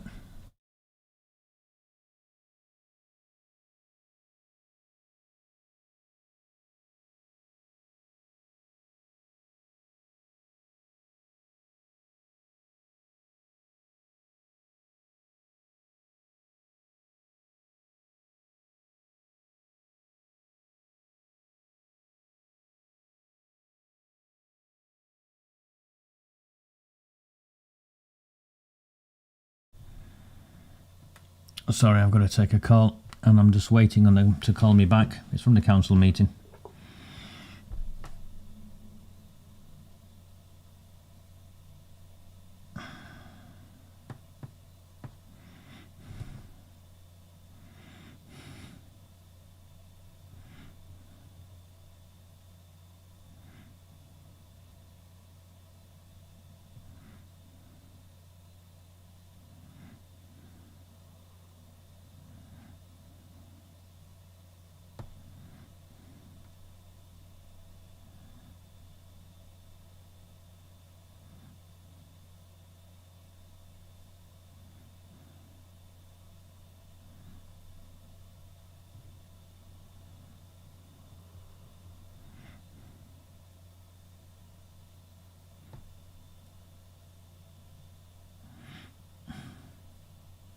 So,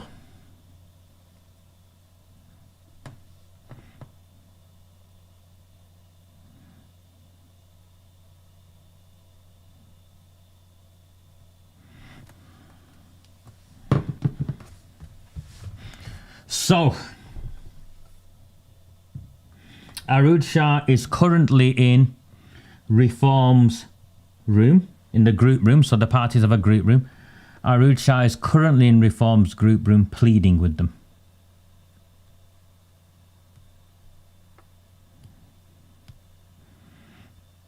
So let's see what happens. There's an impasse, I think. It seems so far.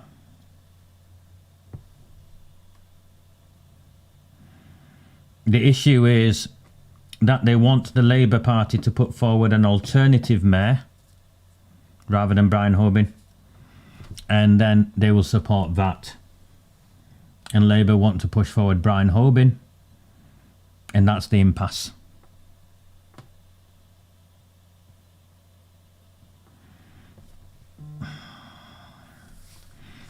if I was, and I'm not, but if I was the leader of reform, if I was a reform councillor, I would do the deal.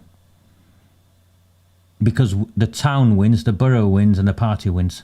Because you forced the leader, Arud Shah, the former leader, he forced the Labour Party to go into partnership with you on both the mayor and keeping the sectarians out.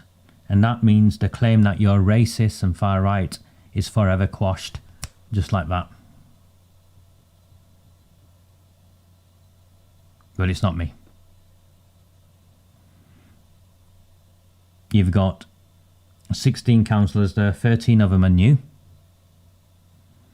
And a handful of those 13 came in carrying grudges from the legacy of the independent movement and the falling out of that. But let's see. Let's see. I never knew, in all my years I worked in that world, I never knew a conflict where one side got everything and the other side got nothing. In the end, people have to talk to each other.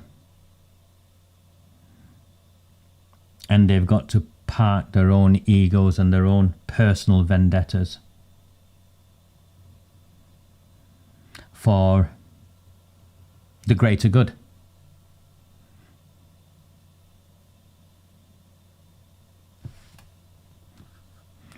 They are still in deadlock.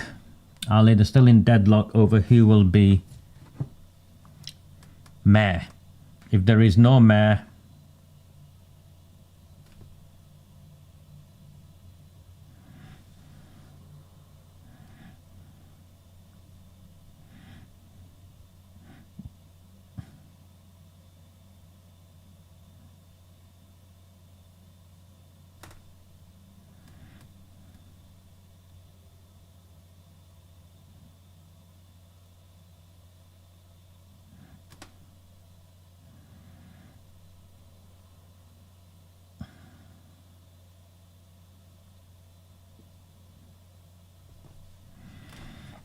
so if it doesn't happen and there's deadlock and nothing happens, I personally think it's a missed opportunity for reform, but I'm not in charge of that.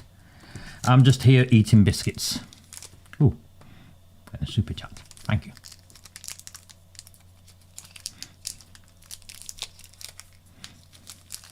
No, the mayor and the council is not voted by the people, Karen. It's voted by the councillors.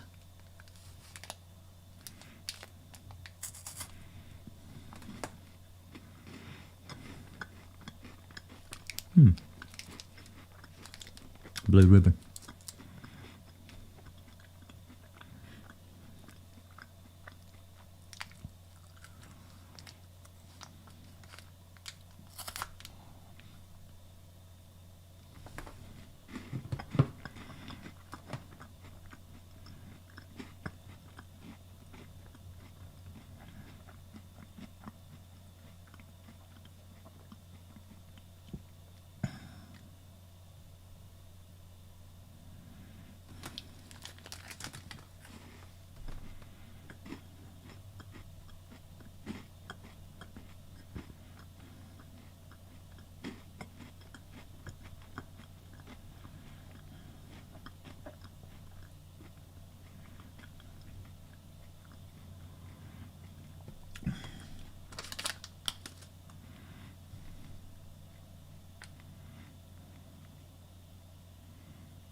I'm wishing I bought more than a 5-pack of blue ribbon.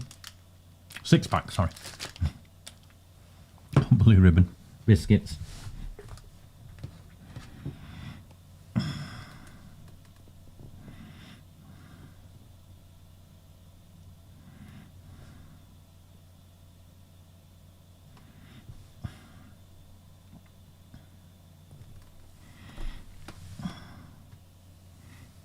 Biscuit trauma.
No, George. I'm always of the opinion people should stand. If the parties want to stand, they should stand. And people will vote. My honest opinion is, I don't think Restore will split the vote. Yeah, Advance stood, didn't they? And people asked me the same question. Do you think Advance should not stand in Denton and Gorton? I said, no, let Advance stand. And in the end, I think they got 150 votes, 200 votes.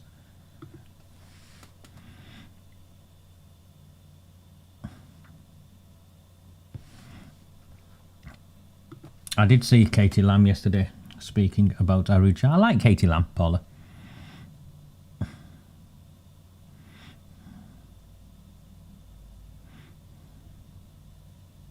Now, if you ask me why have Restore stood, that is a more interesting question. I don't think Restore have at all stood because they think they can win the election. So let's get that out of the way. If I was being kind, I'd say Restore have stood so they can test how they can campaign and learn how they can campaign and all of that and build a brand. That's if I was being kind. And then if I was being unkind, I'd say Restore have stood to prevent Reform from winning. Just split the vote. So I think the actions over the next 6 weeks will tell us that, because if I was in Restore and I had stood there for genuine reasons, my campaign would be focused upon attacking Andy Burnham. It'd be focused upon presenting the blueprint that Restore have that's different to all the other parties, and campaigning in a professional manner that shows everyone else across the country that this is something that you can trust and can be built and developed over the next couple of years. Will they do that? I don't know. I don't know.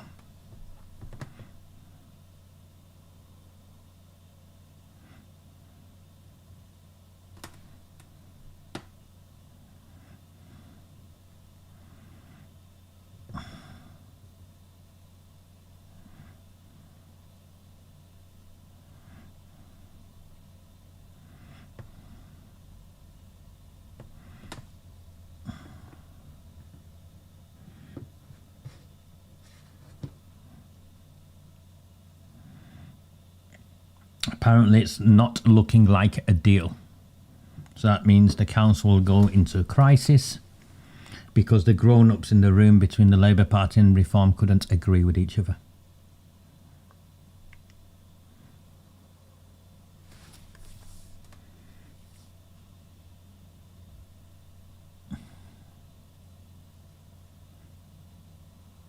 Oh, yes, I'm glad you're on my same page as me with the blue ribbon. Sorry, I'd missed it. I've had two. They are smaller, aren't they? It's not that I've grown and they've shrunk. Nail-biting times here in Oldham. Glad you could join me on my lunchtime. If you're new to me, redwallandarabble.co.uk. It's where I publish all my work. All of my work is free. I don't charge a penny for any of it. If you want to, you can sign up with a contribution that you deem fit, or you can just buy me a coffee, or you can just like and share the content. I'm currently waiting on the Manchester Evening News to run a smear piece on me, where the first allegation was, you produce content and you make money from it. Says a newspaper with hired journalists. I don't make money from it because I don't charge anyone money.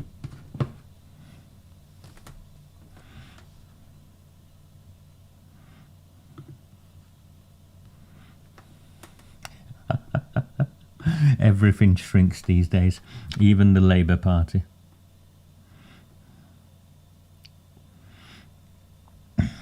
I'm getting a text coming through.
The negotiations are still ongoing.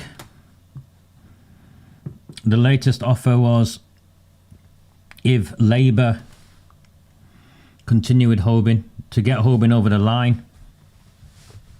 It won't work. They'd want reform to work out. It still wouldn't work. Because Labour have 18, the others have more.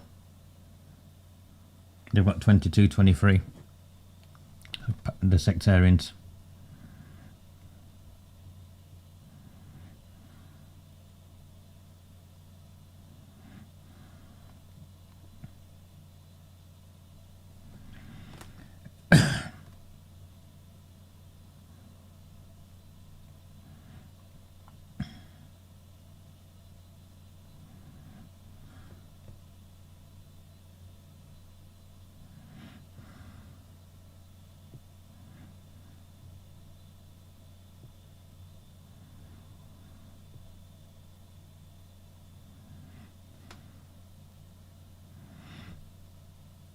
Oh, it's called Brunch Bistro, and apparently the food is very good there. That's the guy who's been sharing my videos. Oh, it's on Lansdowne Road.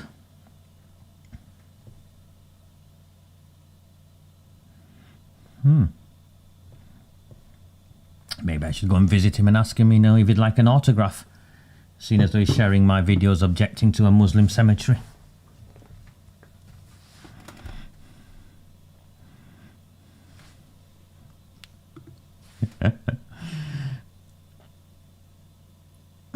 It's pitiful, isn't it? I mean, it doesn't matter which political group your affiliations are with.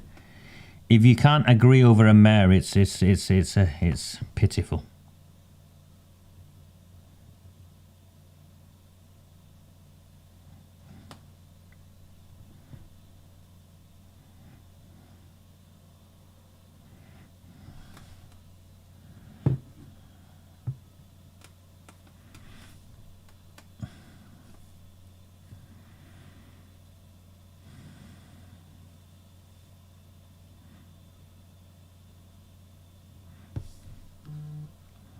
Thank you.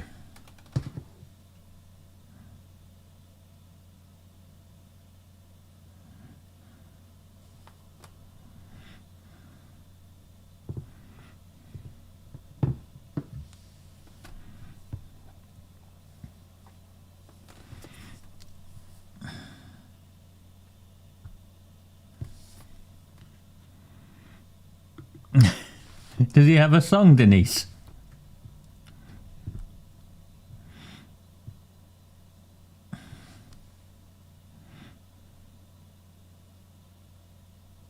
I agree, Nick. I think it's what I've said that from the outset, yeah? And if their objections to Brian Hoban is because he was an independent who failed the independents, well, they're no longer independents. They are representative of reform who want to run the town.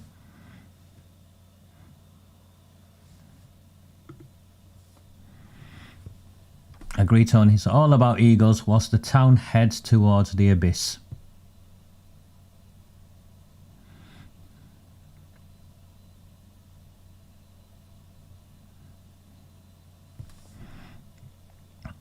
I will, Louise. I'll do something specifically for those who want to, you know, do that, and it'll be a response to the Information Commissioner's Office.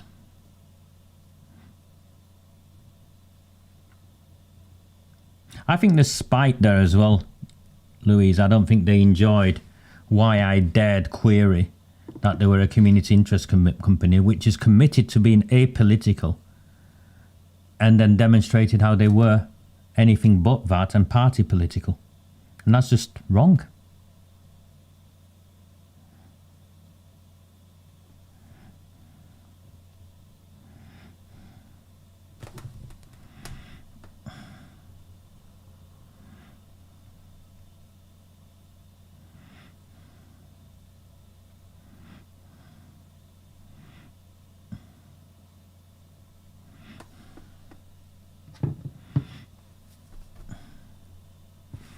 The public have been stopped going back into the chamber. Okay. Why?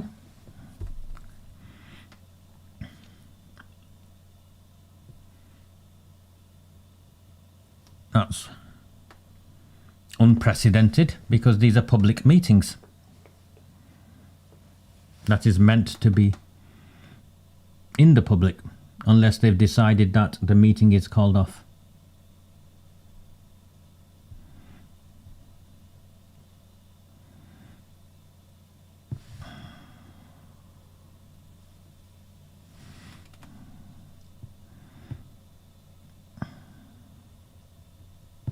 She does, doesn't she? She has sources everywhere. Maybe it's a fisticuff. Maybe it's a big fight in the public chamber, and they put the mayoral chains, hang them up like some sort of WWE Royal Rumble, and the person who can get the ladder and grabs hold of it is the mayor.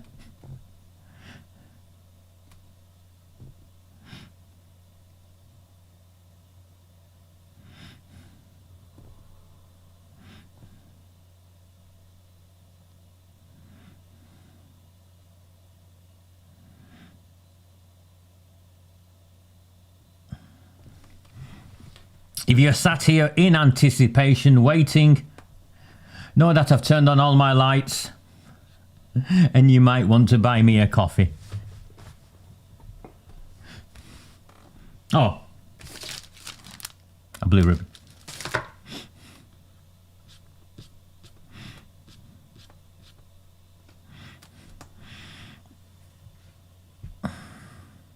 It's not good, this.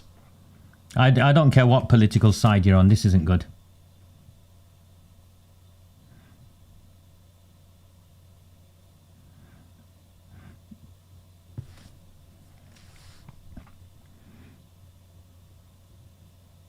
If you can't do a deal for the betterment of the borough that you represent on something as simple and fundamental as this, there's no hope for us.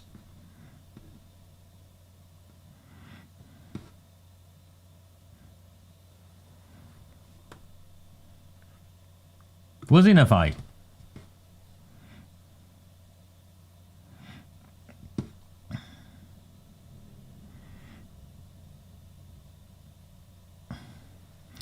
Sheila, I miss my other backdrop.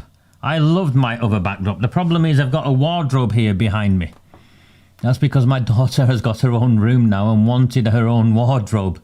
So I had to move and slide across a wardrobe from the bedroom to the living room and put all the extra pillows and stuff in it. My books are in front of me now, but you can't see it. I am in the middle of, whilst you're all waiting, I'm in the middle of setting up a space, a training space in Royton on the first floor of my friend's cafe. So I've took a space up there, and you know all the coffees you buy me? I don't take the money from the coffees, I put it together, and it's always paid for the equipment when it goes and stuff like that, or goes towards the equipment.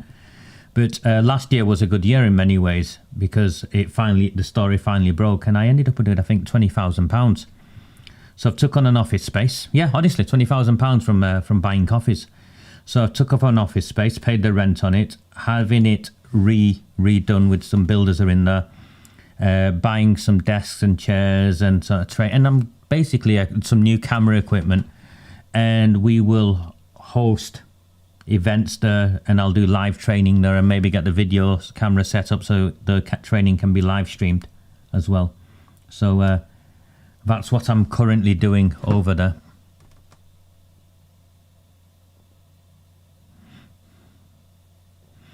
In fact, I've got my friend Tuin calling me now. It is depressing. It is sickening. I'm so disappointed. I'm so disappointed. Because for me, this is the way I see it. You've got to always put aside your personal differences for the greater good. You've always got to put aside your personal differences. And the way I saw it was, here's a chance for reform, for Labour to have to be forced to work in partnership with reform, thereby killing the racist narrative straight away, right at the beginning. And then Labour having to vote with reform to keep the Islamists and the sectarians out. And reform would get a deputy mayor in return. And I wouldn't care who was mayor.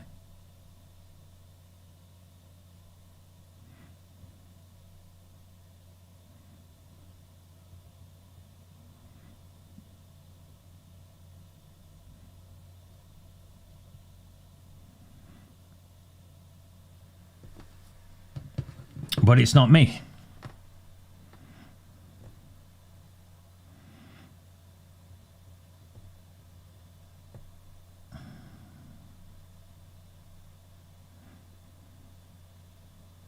Just tell Tuin that I'm just on a YouTube video.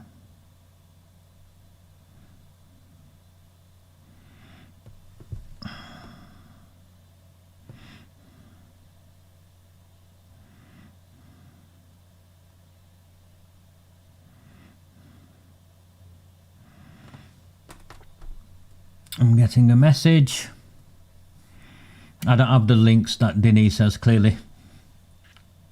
You know, with the moles and links and... like, yeah. No one notices Denise in the room.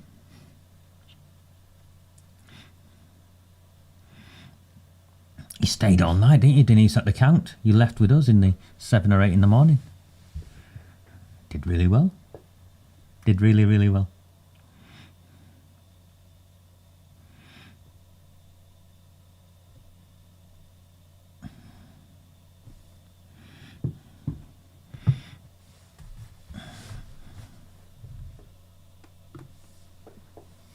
I agree with you, Elaine. I think you can see that.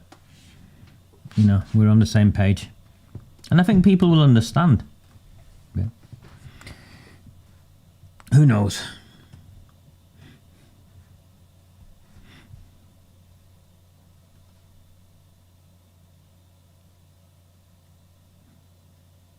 Oh, Denise is one of our team. She's been with us. She makes the best cheese and onion pies.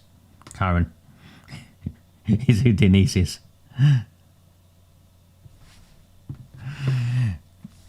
You've been with us from pretty much the beginning, haven't you, Denise?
How long have we waited? 2 hours?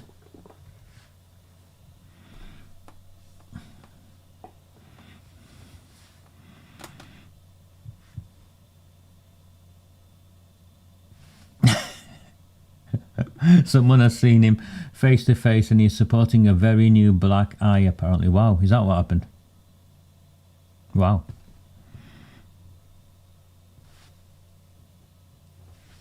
That's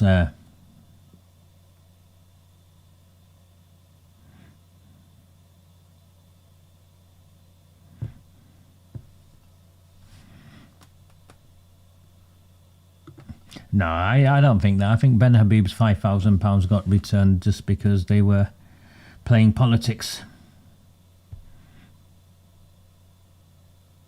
I think nothing more than that. They were playing politics. Ben, when I saw the exchanges, Ben was clear he didn't ask for his money back. And I don't think he would. I mean, I'm not an advanced supporter any more than I'm a Restore supporter, but or even a Reform supporter. You know, I'm not a member of any of them, but I don't think... I think Ben gave that £5,000 for the right reasons, and I don't think he expected it back. I think something else... It's clear something else is going on with the rape gang inquiry.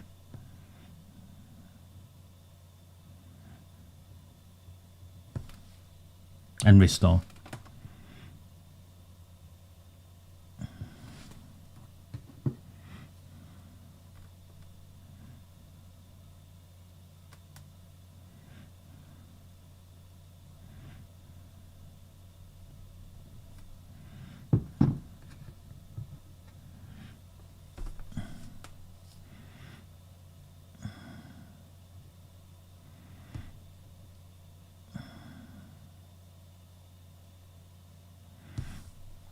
don't think it'll happen, because there are, like we're finding out in Oldham right now, it is the same nationally, there are egos in the room. And unfortunately, egos sometimes take precedence over what's best for a town, or in that case, the country.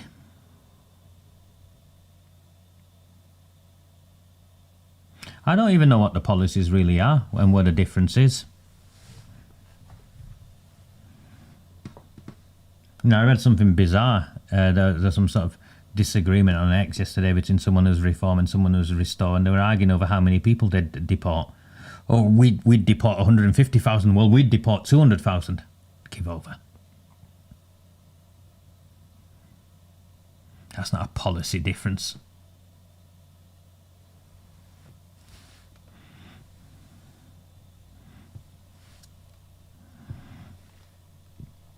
No, I think it's a complete mess, Graham. I think they've completely failed to come to an agreement, and the council has collapsed, and they couldn't even agree over a mayor.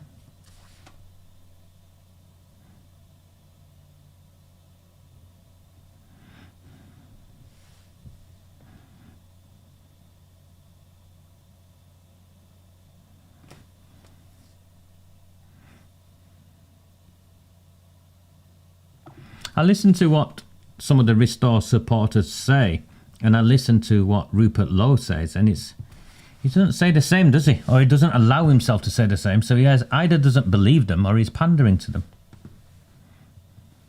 It's a dangerous line, whatever.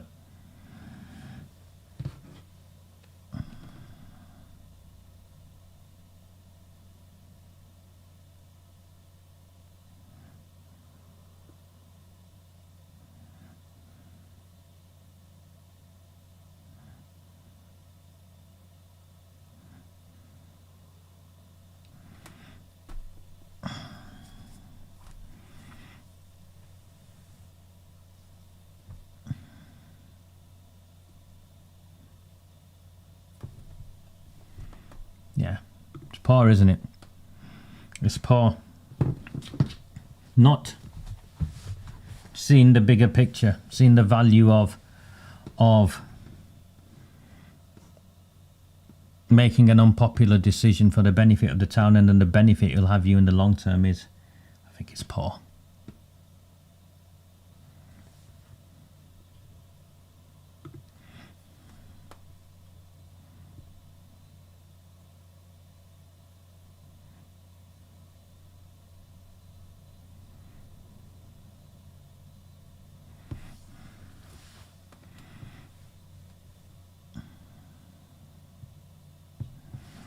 Read something. Even children can resolve issues better than this lot.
Agreed.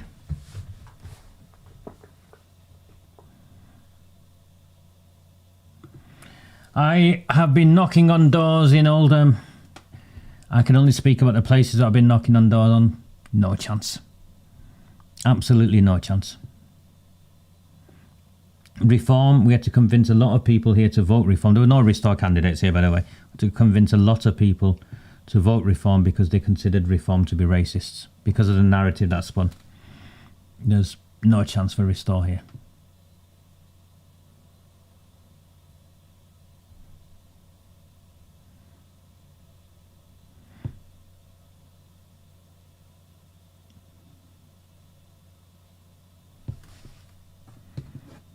I think the by-election will be interesting, won't it? Because it'll be a marker.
No, Elaine, the council can't run.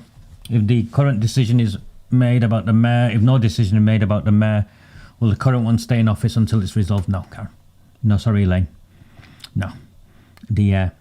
It's a poor reflection on the town's leadership.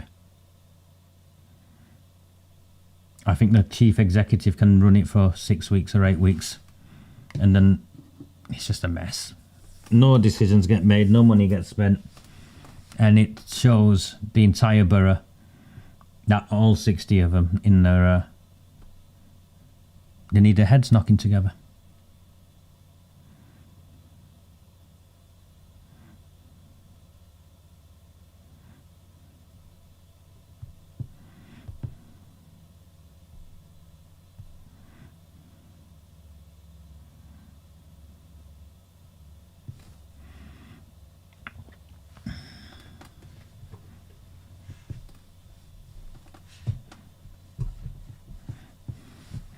Well, the Oldham Group have no say on this, really. Unless Rude Shah goes and does a deal with them.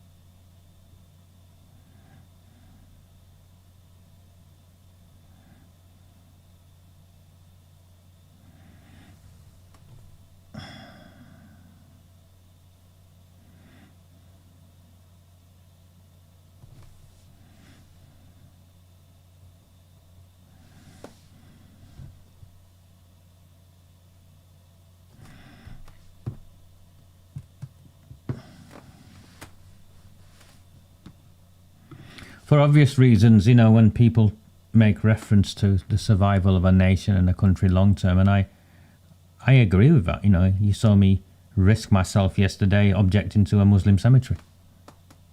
The issue I have with some of the ethno-nationalists, or with all of the ethno-nationalists, is they believe people like me don't really belong here, and we should be encouraged and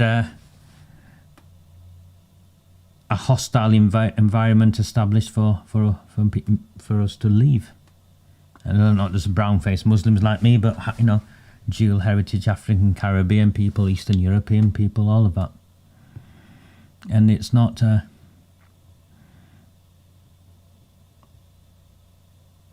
know, we got 13 reform councillors over the line at the local elections in Oldham.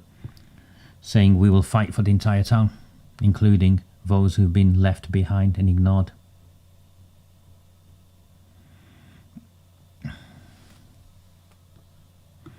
The Oldham Group, in the main, I call them Pakistani sectarians. They won off the Gaza stuff, and they just tend to champion the needs of the local Muslims, the Pakistani Muslims as well.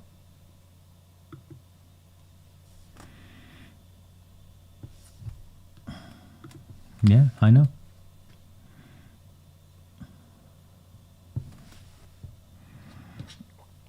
I'm asking for leadership, aren't I?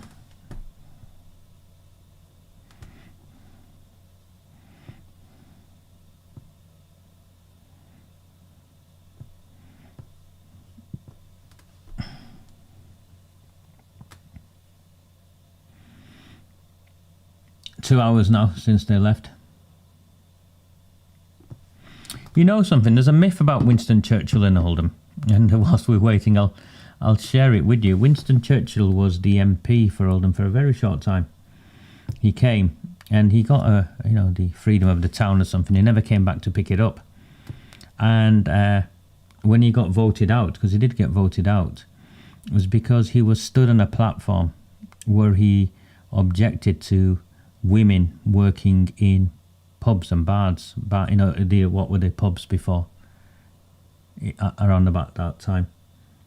And the progressives in the country, the beginnings of the suffragette movement, objected to him, and he lost his seat. It's why they wanted to bring in legislation to stop women going into pubs and women drinking and women working in pubs. So I think he went on his own journey, didn't he? Because some of his earlier stuff, and then he moved on. But he was the right man for the right moment, wasn't he? In the Second World War.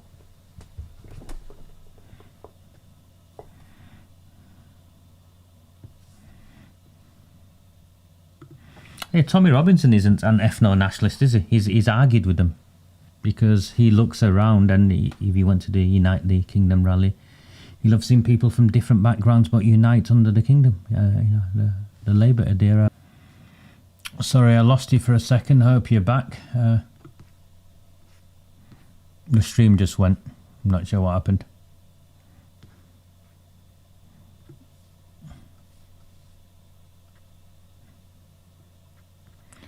Thank you, Denise. Main camera, that. Sorry. Yeah, don't know what happened. My computer just flashed on and off, or the program quit. I use something called Ecamm Live, and it just quit on me. But I went back and it allowed me to turn it back on where it was, so the stream should resume. Yes, it has resumed. Oh, thank God for that.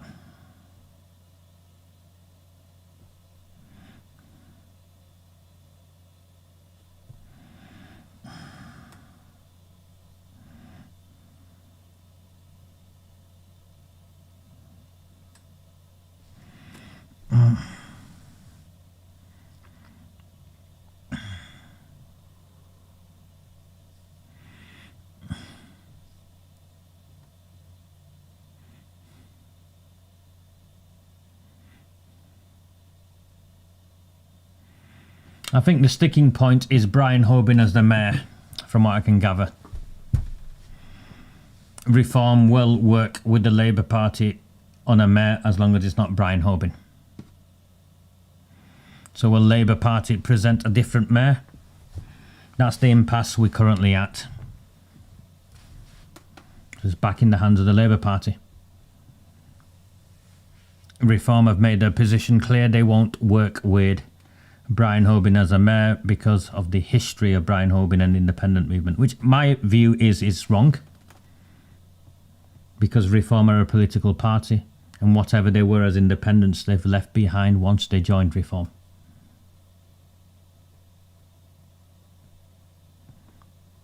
But let's see. Let's see if Labour budge and come back with a different nomination. In Labour's hands now.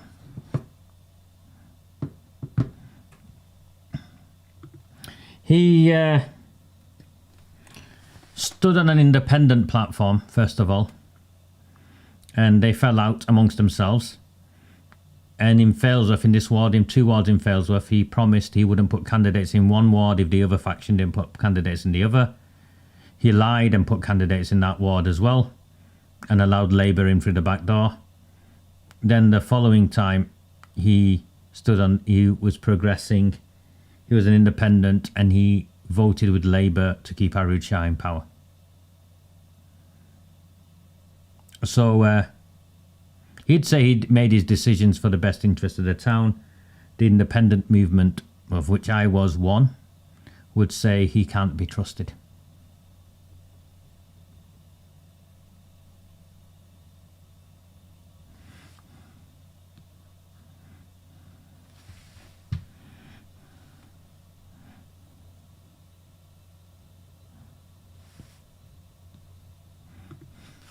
That's a fair point, Roy.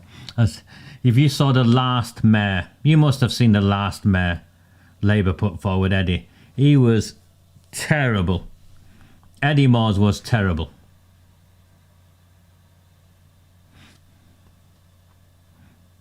Oh, and sorry, I also forgot, he's a convicted fraudster. But the independents knew of his criminal background when they selected him and supported him. So to bring that up now, to criticise him when you ignored that when you supported him, isn't right, in my opinion. I try and be fair. I think you can see how I am here. I try to be fair.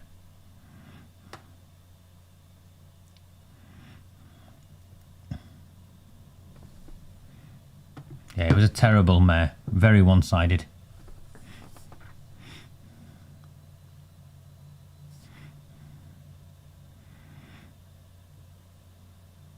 I think I shared with you earlier, the politicians of Oldham are a very low bar. Ooh. Found some different chocolate I must have had. Someone must have given me these hotel chocolate dark things. I wouldn't go and buy them. And that's why I think my daughter left them there, because they're not the nicest.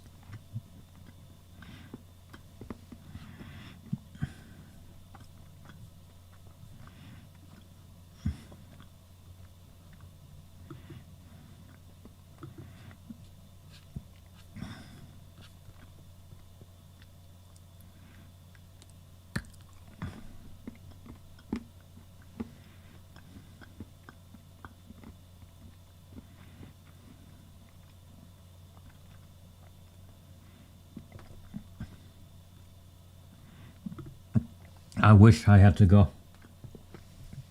They might be posh chocolates, Denise, but they're vile.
I don't eat a lot, Lisa. My friends will tell you. I don't... I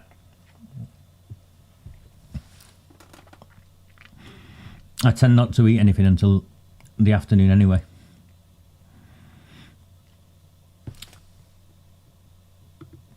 I gave up my God knows what for this. Come on, guys. At least like the stream. If you liked it before, like it again. Can you do it? Buy me a coffee.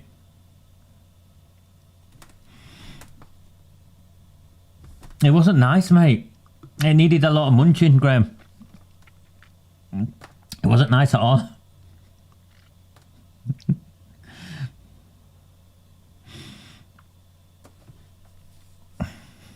Look. What's happened there? Let me see. Is it when it because it went off? Let's see if that works. There you go.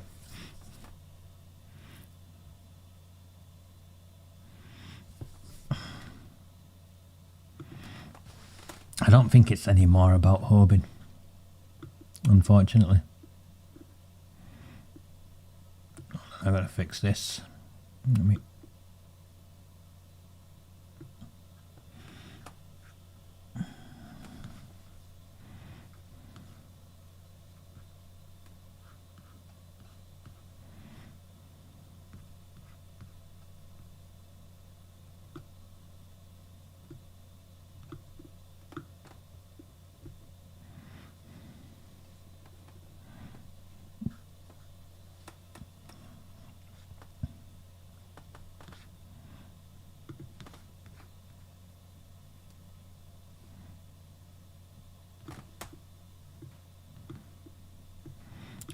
When it crashed, it's just messed this up, hasn't it? Just give me a second. Let me try and make sense of this.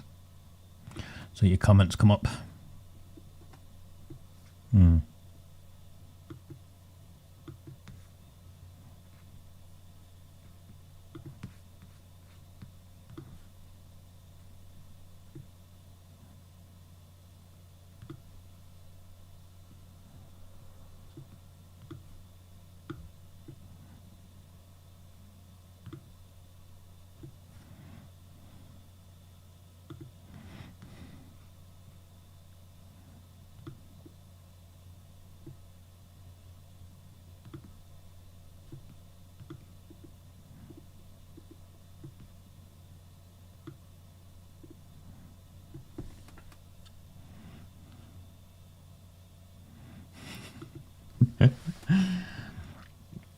Who would make a good mayor from what's left of Labour? Who hasn't been mayor? Because you'd have to rule out the ones who have already been mayor. Has Barbara Bramridge been mayor? I think she'd make an okay mayor.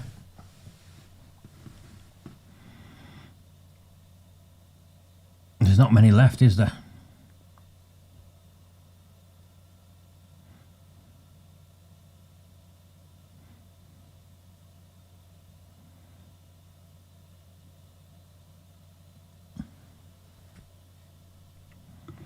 Appreciate it, Andy. Appreciate it.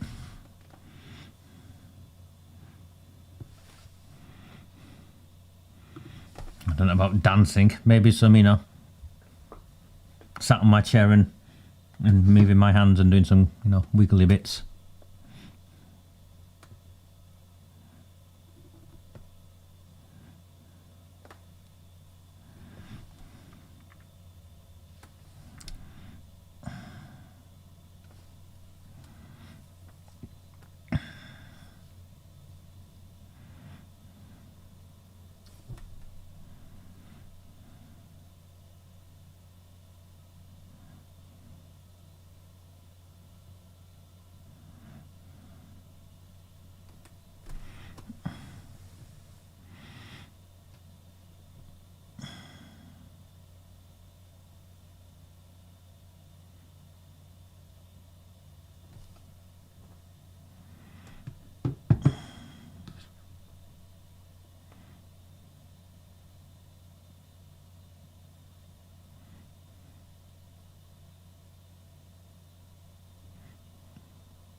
Yeah.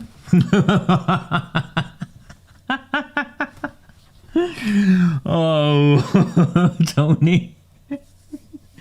The tussled temptress, Elaine Taylor. Oh, yes. But they won't let her be mayor because they need her on the Labour Party benches because there's not enough of them. Because they can't put someone forward that then weakens them You know, with the 18 they've got left, and she's one of the main ones, I think. So putting her forward as a mayor wouldn't be in Labour's interests.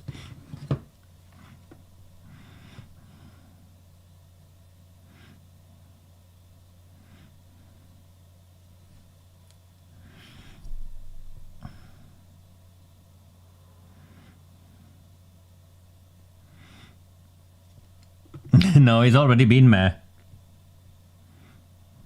You don't tend to have the same person again as mayor.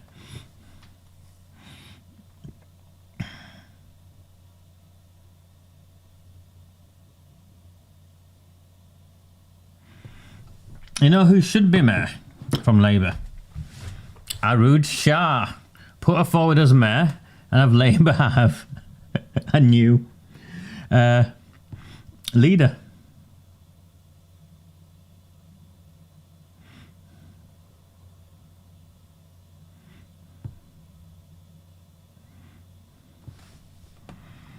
No, he's the borough secretary, he's solicitor, so he's got to be a councillor. Mate, there's no way I'm going to be here for tomorrow. My battery won't last on my iPad. What's it at? Don't know what it's at, but it won't last on my iPad. Yes, Abdul Jabbar is still a councillor. He's up next year.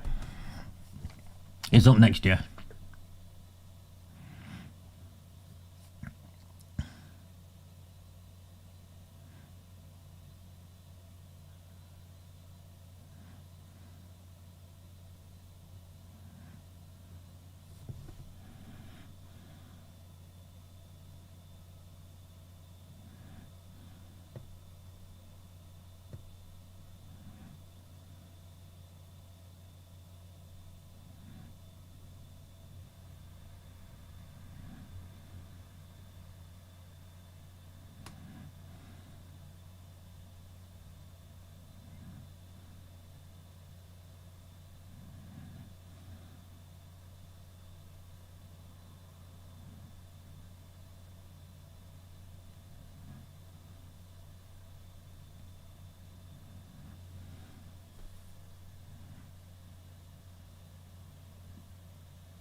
Come on, mate. That's not fair.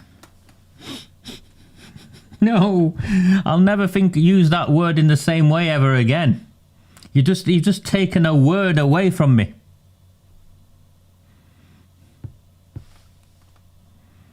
You and Tony have just taken words away from me that I can never use again. Tussled.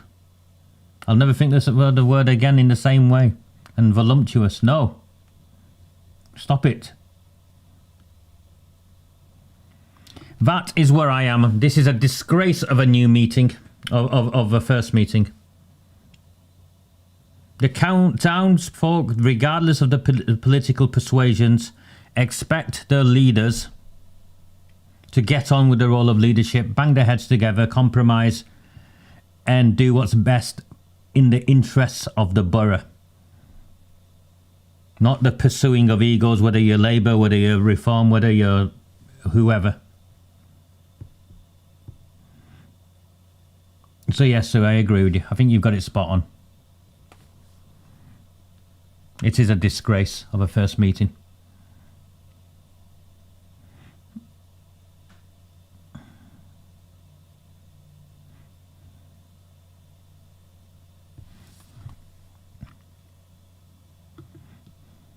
It's not a good look, is it, Tony? We struggle so much to get decent people to come forward to stand for council. You know, of a calibre, who aren't a bunch of idiots with a internet sort of history that needs purging 10 times. Why would good people come forward to take part in this?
I've never watched the council. Oh, no. The Oldham ones are something else. Honestly, the Oldham ones are something else.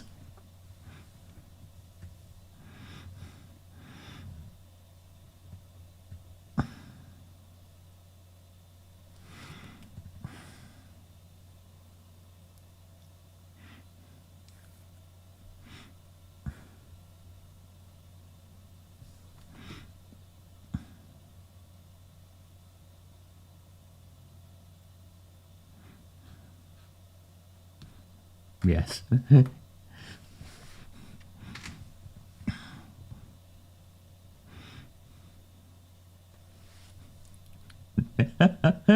It is indeed possible a fight has broken out.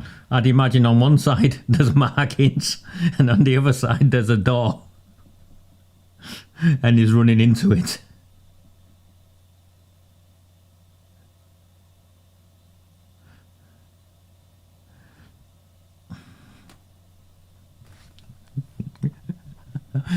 Oh.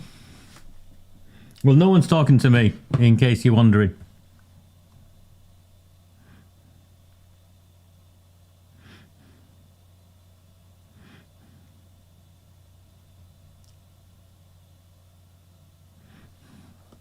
Yes, Denise, it's usually far more entertaining. It was more entertaining in the old council offices, wasn't it?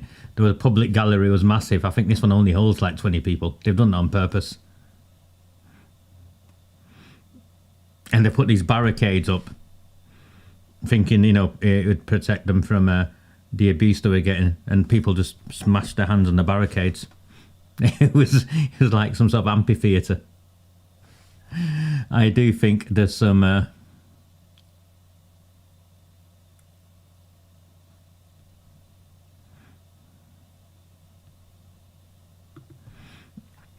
think Arud Shah is, for everything she is, she, just look at her, mate. She doesn't fit in with Islamists, does she? She's in her 40s, she's single, she doesn't wear a headscarf. I mean, she dresses up for the occasion when she needs to politically.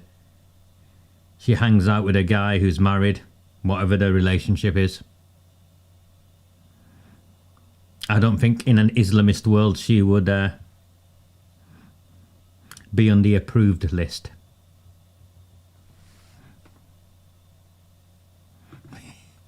Oh, Pete Davis, he'd lost a bit of weight when I saw him. I mean, when I say he'd lost a bit of weight, he was still bigger than anyone else in the room, but he'd lost a bit of weight when I saw him at the count.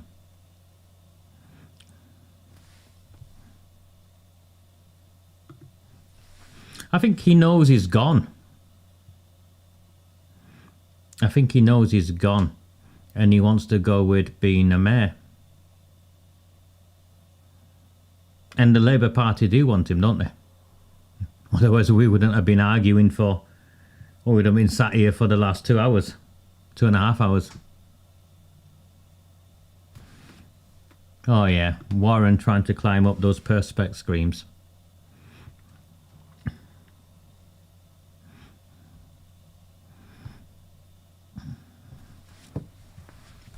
I'm slouching down the chair.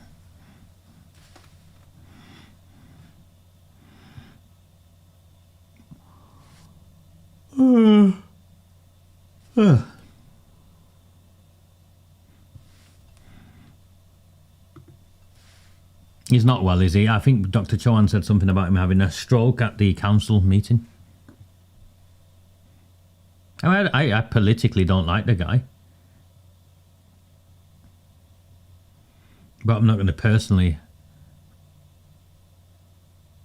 name call him or wish the worst of him, am I?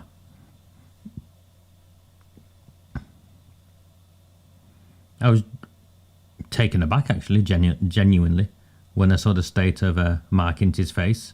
I looked at it first and I thought it was a night in the town, and then I looked again and I thought, no, he's been beaten up.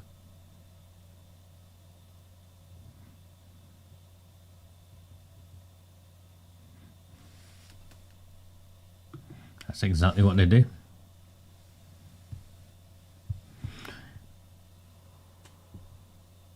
The hypocrites at best, aren't they, mate? Selling heroin with one hand, trafficking children, and then appearing pious.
Who came to the council meeting with some sort of Halloween mask on?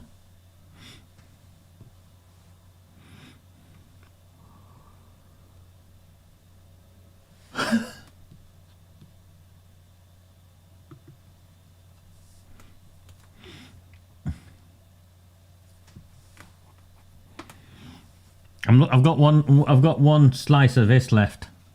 For those of you looking at what my disgust did, and I'm not going to eat it. It was a ugh.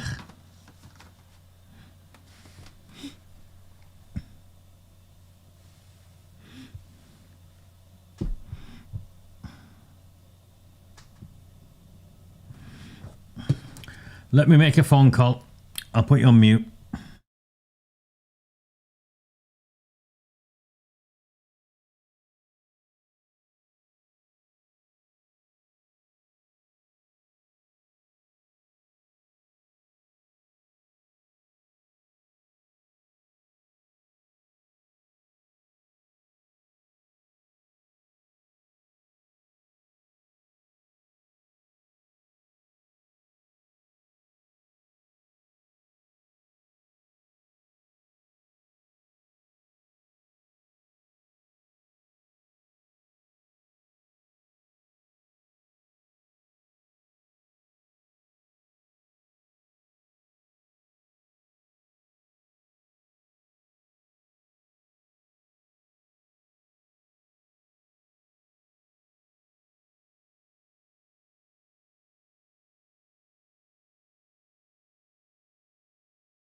I got a phone call. I know it's got no sound. It's because I was on a phone call.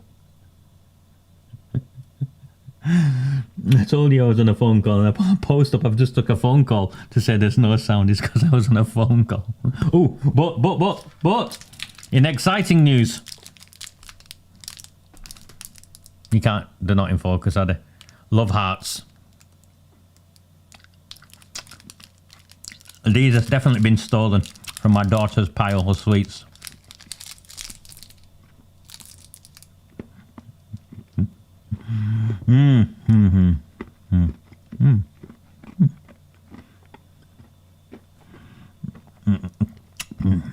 Best bit of the afternoon.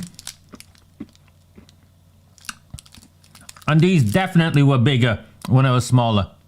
There was definitely more in the packet.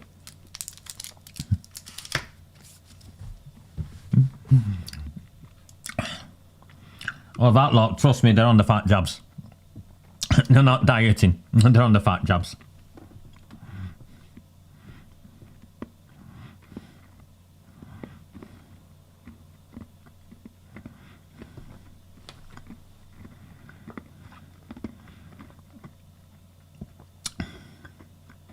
The meeting started at 12.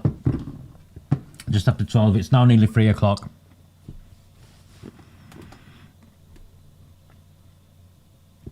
And I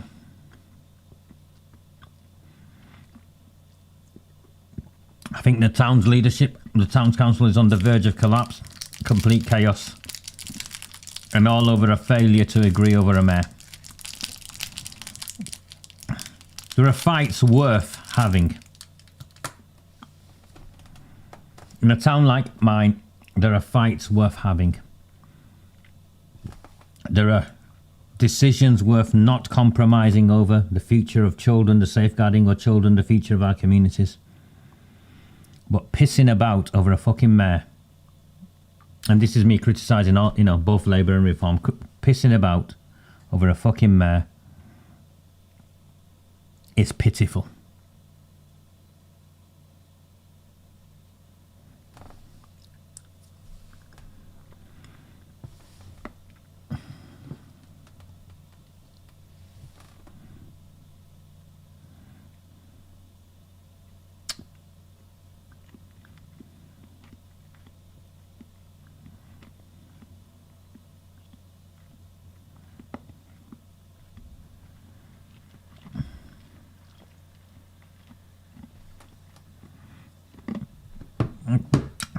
No, I'm not reading them.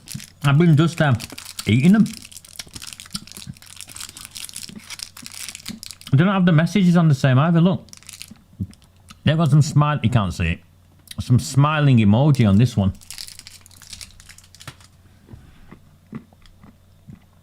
No, mate. Reform doesn't have to fall into the trap, though, does it?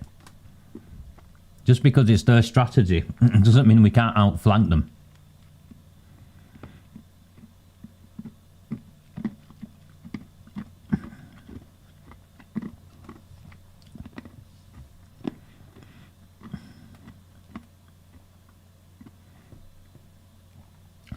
No, they're not, are they? I'll have to get some refreshers and do a blind test.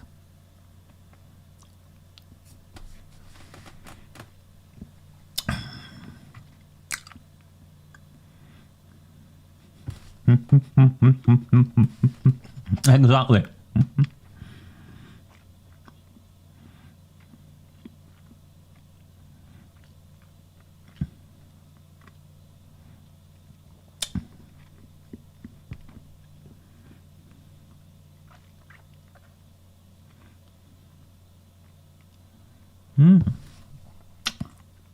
That's why the iPad Pro, my iPad sound goes through all the time. It says play through, so I'll turn that tick off and maybe that will work.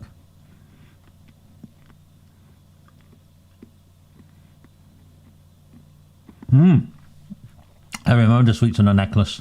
They were good. Value for money. You got loads, didn't you?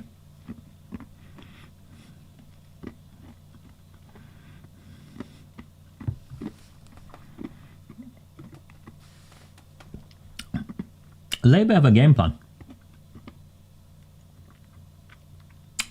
You get me eating sweets, you can hear.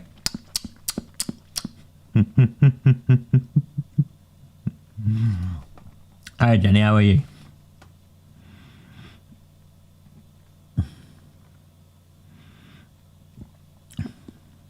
I'm lucky where I live. It's very quiet.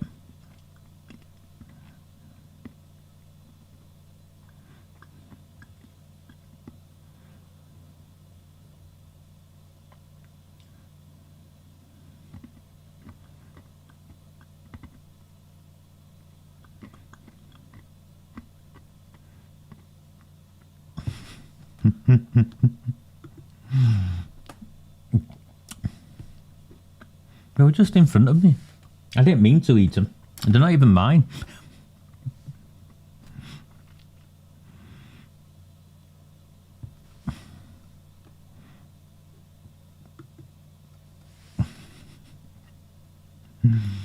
Yes. The one thing they are fighting over, not worth the effort of putting the boxing gloves on. I think that's my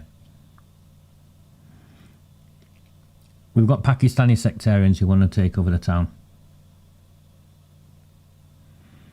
They've got the Liberal Democrats and the Labour Party and a bunch of idiot independents in their pockets. God knows what they've bribed them with. This is a genuine opportunity, right at the outset. A gift horse, really, for reform. To demonstrate leadership, take the initiative.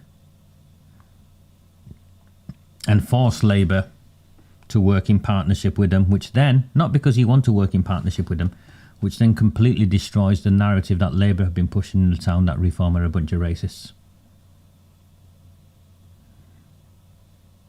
It puts Reform in a far more powerful position than they've ever been, and most of all, it gives a way out of the town, for the town, from this mess. And Labour actually will be weakened as a consequence. All of that on one side. On the other side, Brian Hoban as mayor and your deputy as, and a Reform candidate as a deputy mayor. I'm not a Brian Hoban fan. I'm definitely not a Labour Party fan. But I would take that deal.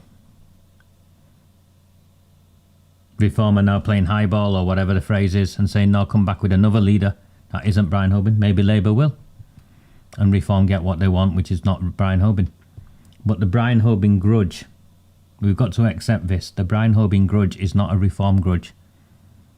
The Brian Hoban grudge is an independent grudge.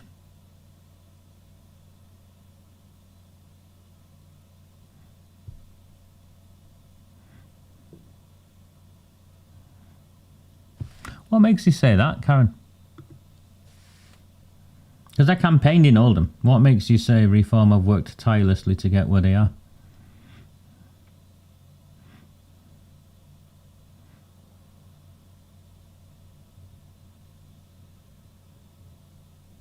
Because I don't think so. I think the mood of the town and the mood of the country has changed. I don't think that's necessarily a consequence of Reform working tirelessly. I think people have just had enough, first and foremost.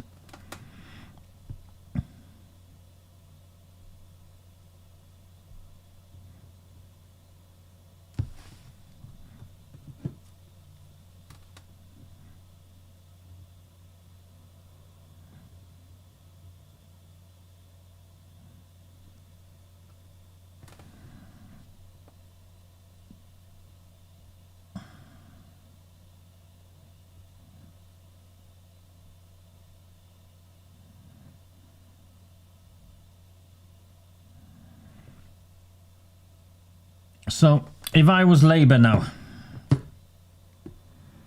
and a deal is imperative and whatnot, what would I be doing? I'd go and do a deal with Ghafoor and join in with the sectarians and blame it on Reform and say Reform prevented us from electing a mayor. We had to elect a mayor, and I'd go and do a deal with Ghafoor.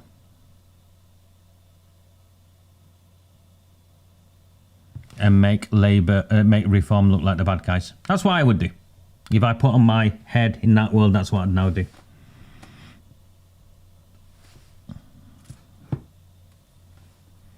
None of you would put it past Darude Shah, would you?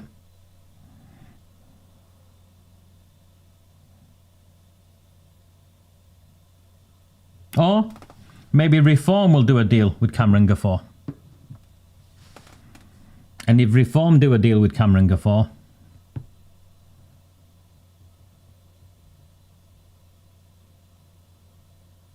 I don't know what to say.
It's not a rock and a hard place, Sheila.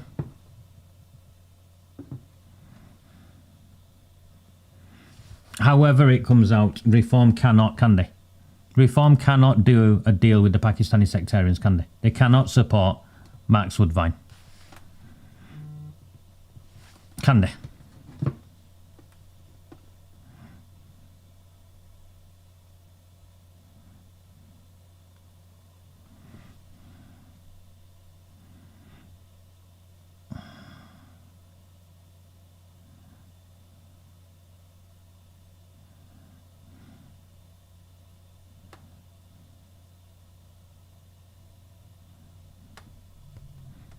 I'm not disputing that. I don't think that's new here, is it?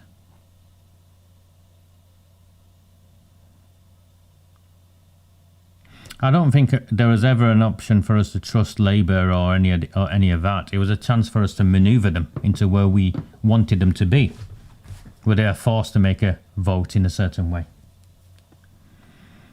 I think if that vote now cannot happen, as I hoped it perhaps would have happened at the beginning of this transmission,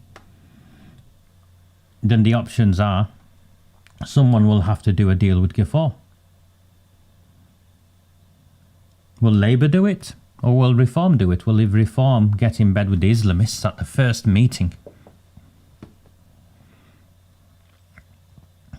If Reform get in bed with the Islamists at the first meeting, that is more of a betrayal than anything Brian Hoban has ever done.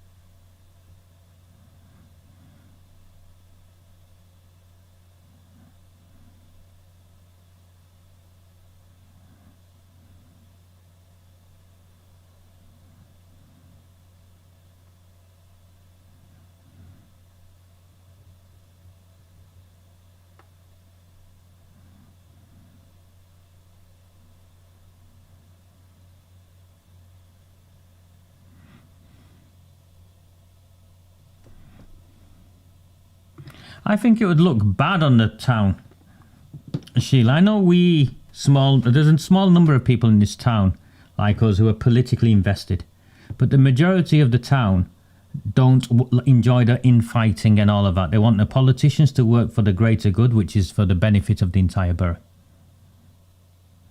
And if they can't, if 60 adults who between them, I think, take what, £1 million a year, £500,000 a year, no, £1 million a year in expenses, can't agree on something as simple as this, it is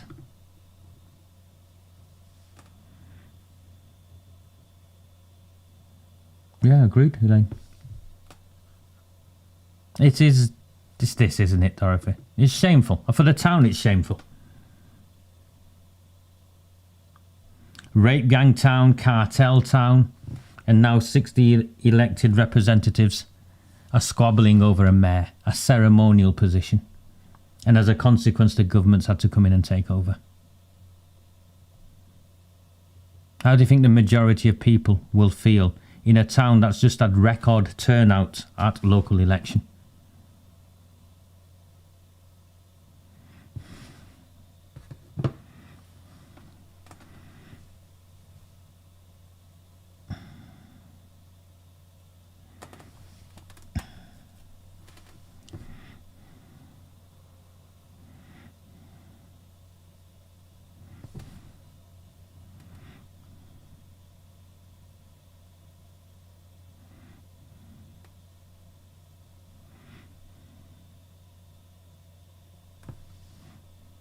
Yeah. Who would want to then invest in this town? Who would want to come and bring money in a town where the political leadership is this toxic? You're right, Matt.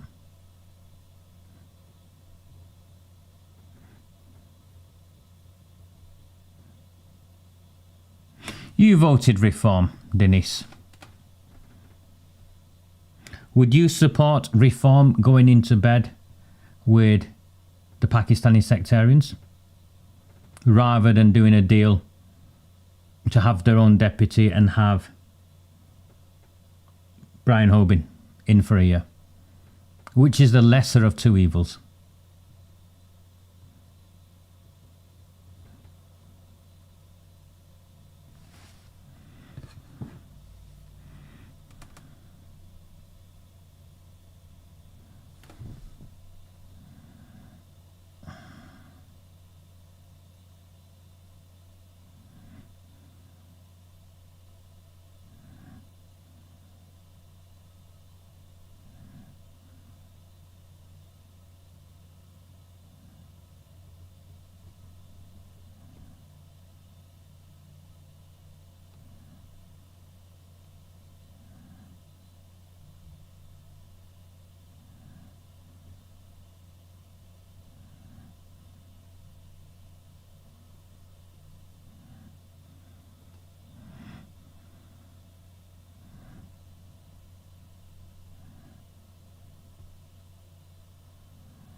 Yes, mate.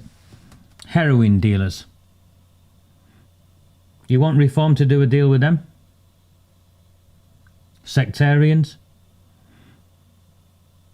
who go around the town collecting Muslim votes by postal votes, saying we're going to help you get this for the Muslims, get that for the Muslims, and slowly we'll get more and more and more.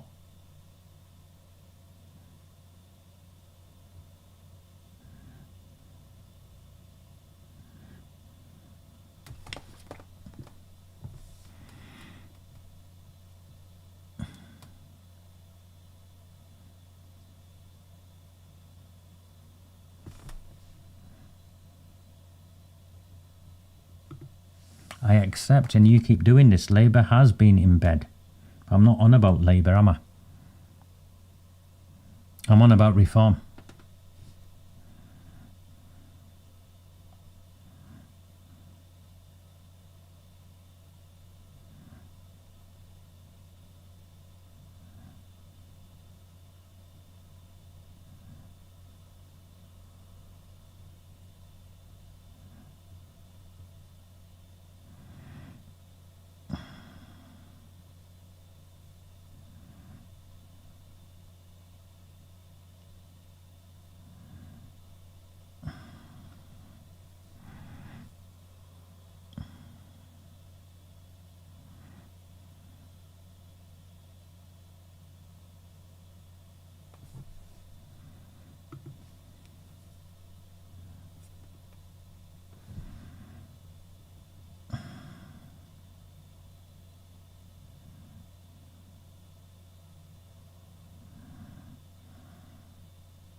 I think the first way of stopping sectarian voting is by banning postal votes.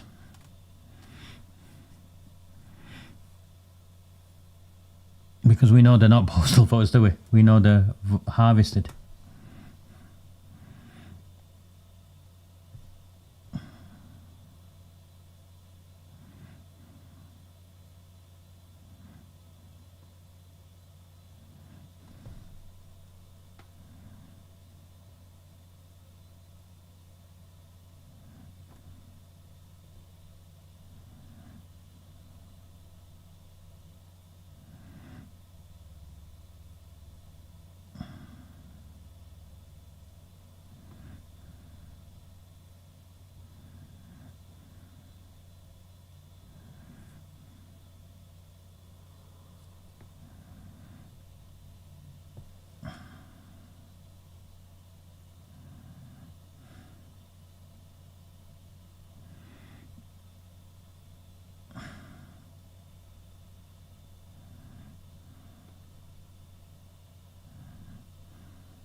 I remember watching the original RoboCop on a VHS videotape and then rewinding it and watching it again and rewinding it and watching it again.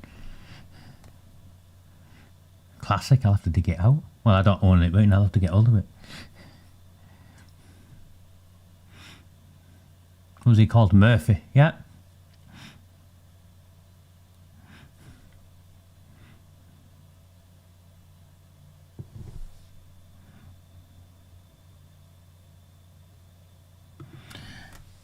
As someone not fighting the fight in Oldham, if I saw reform had cozied up with the sectarians, that would be my last vote for them.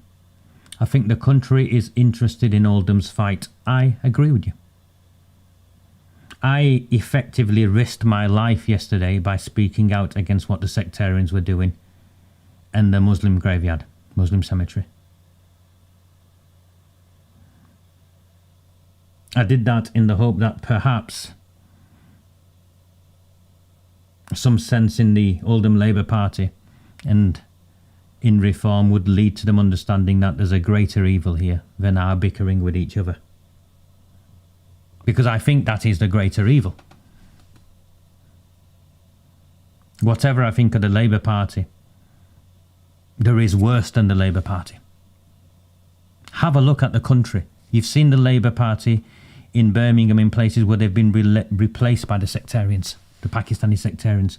I'm sorry, I can't stand the Labour Party. But in those places where they've been defeated by worse. Haven't they? They've been defeated by worse than the Labour Party. And reform? Do a deal with them?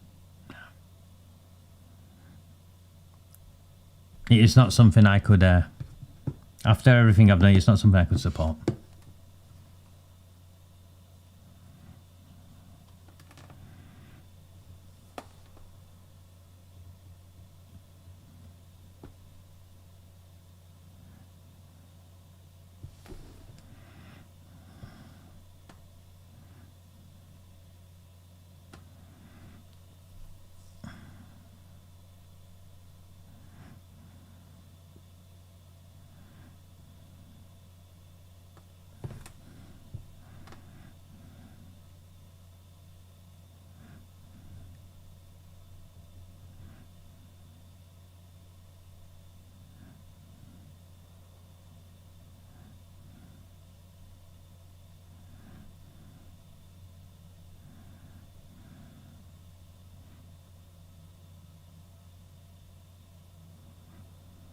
Yeah. You can, can't you?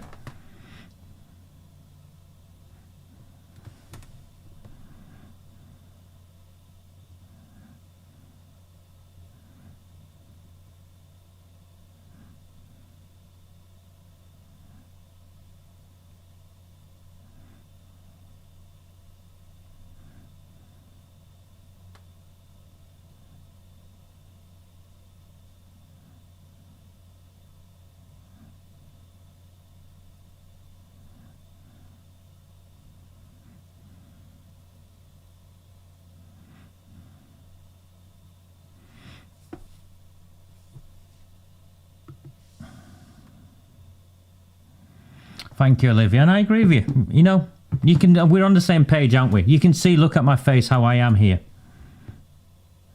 I would never forgive reform if they deal with gangsters. Hoban I can't stand, but voting for him would be an easy option on this occasion. Yeah.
It's not Charlotte Green anymore, it's Charlotte Hall, Denise. Keep up with your Charlottes.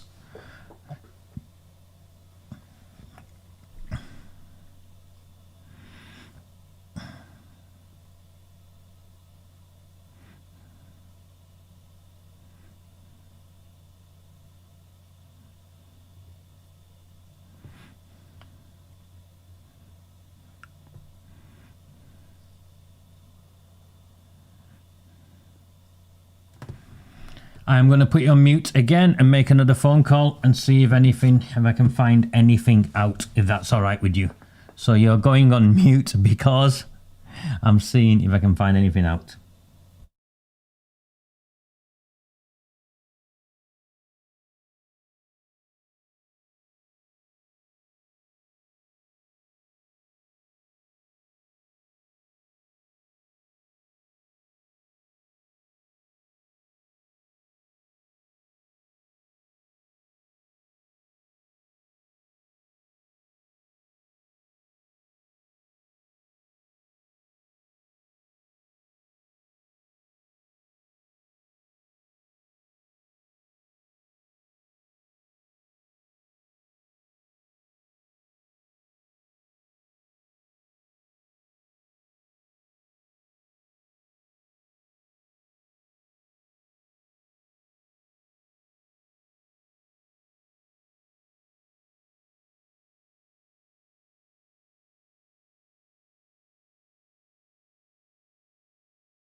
Okay, sorry, I was on the phone. I was speaking with people I knew in the council, in the various rooms, across political parties.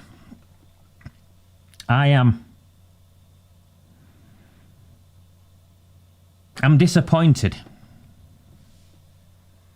in this. It seems that there'll be no compromises. They won't be able to do a deal between them. Whoever won't be able to do a deal between them. And this meeting will now collapse.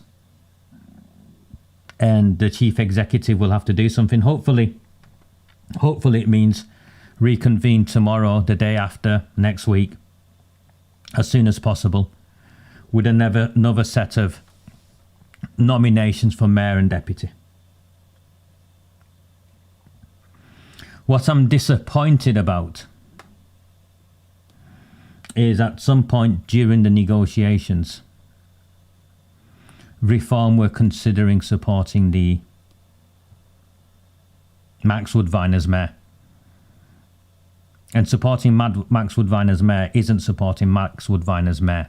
Supporting Max Woodvine as mayor is supporting the Islamists, the Pakistani sectarians. And even crossing, and they've rejected that. They've gone through a process and they've rejected that. But even considering that, for me, even considering that, you need to understand the risks I take in the town I work in. These people would kill me. If the sectarians take control, they'd kill me and kill many people like me.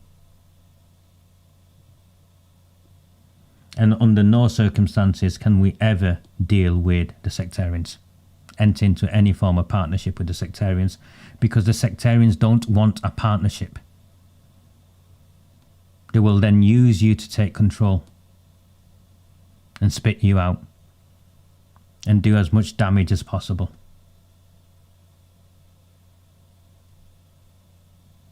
That's what the Islamists do. That's what the sectarians do.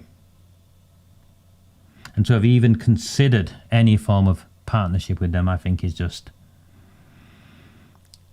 so disappointing.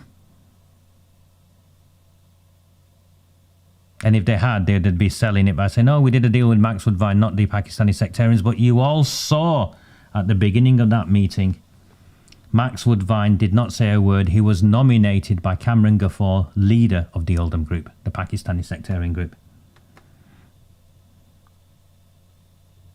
And the long and short of it is the personal vendettas between those in Reform towards Brian Hoban, and the reluctance and refusal of the Labour Party to come forward with an alternative mayor has led to this mess. I call it as I see it. I've always called it as I see it. That's why many people who support me because of my honesty. And I think I expect Labour to behave the way they do. I do. Because they're scumbags. I expect them to behave the way they do. I expect better from Reform.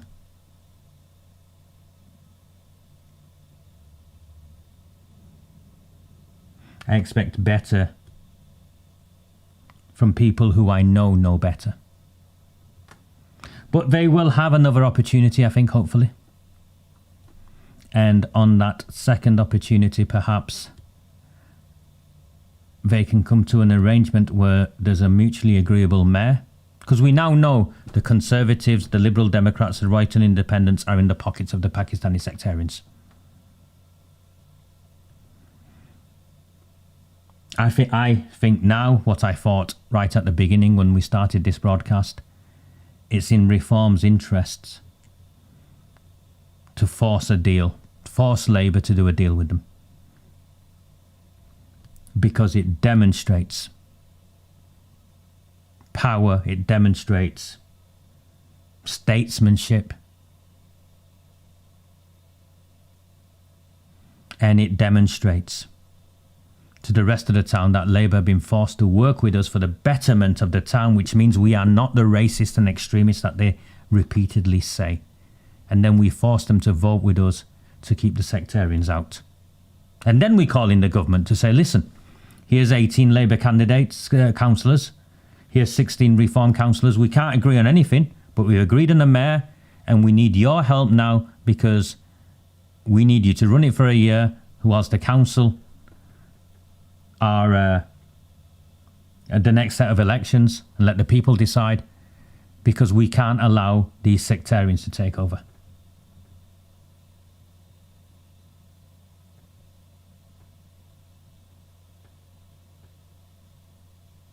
If my analysis of my reasoning is in any way inaccurate, then tell me. And for those who say I manage reform or I did, you can see now I don't. Because if I managed reform, reform would have done a deal.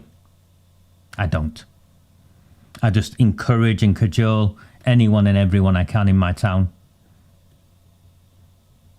I did help force this situation today by sharing with you the video I shared yesterday about how the others had got in bed, Lib Dems and the Conservatives and the Royton Independents had got in bed with Kamran Ghafoor, and the reality of what that arrangement meant, which forced Labour and Reform to have these conversations in the first place, because they both realised that however bad they considered each other to be, the alternative was far worse. There is a growing Islamist movement in this country. There is a growing Pakistani sectarian movement in this country. It is facilitated through a Biraderi system of clan loyalty and postal vote harvesting. They are pandering to the Islamists and playing on the heartstrings of Muslims. And this is, of all the evils in this country, this is for me the worst of them. However bad Labour are, the Islamists are on a completely different level. I saw Mark Hints at the beginning of this council meeting, and what I saw was, it looked like a man who'd been involved in a fight. And it shocked me, Tommy, to see a councillor with bruised eyes and a battered nose. And I am of the opinion, and Markins cannot stand me, tried to have me arrested, all sorts. But I'm of the opinion that we do not beat up our politicians. We take them out of the ballot box. We debate with them. We expose them for the shenanigans. We shame them. But we do not resort to violence. And it shocked me.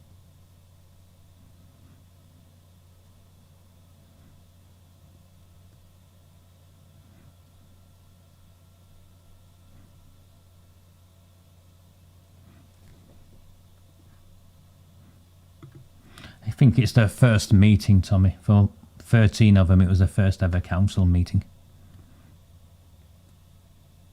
I think they'll learn from this. I hope they'd learn from this. And they come back at the next council meeting with a stronger proposal.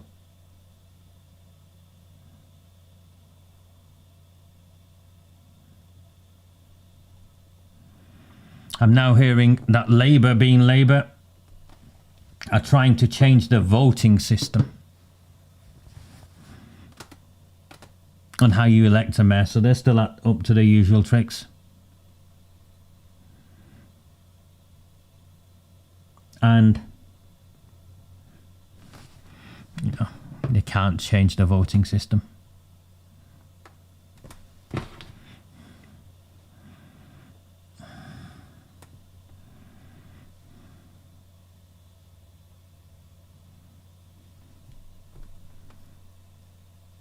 This debate is still going on, it seems. Maybe go and have a coffee. I'm going to put my washing out, but this isn't going to come back on any second now. I'll leave it on here. I'll go and put my washing out and I'll come back, okay?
Okay, how you all doing?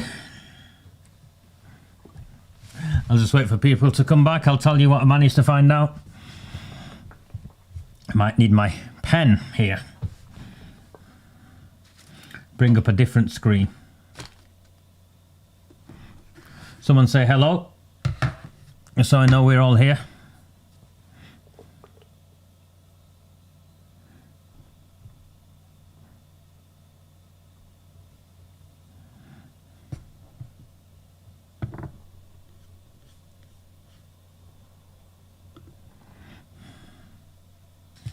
Anyone here?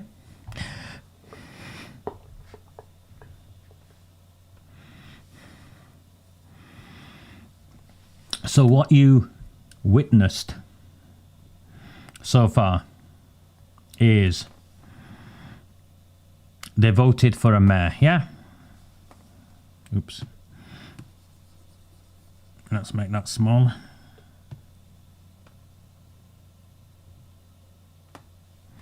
They voted for a mayor.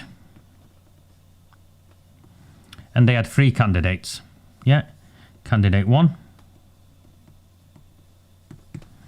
which was Brooks from Reform.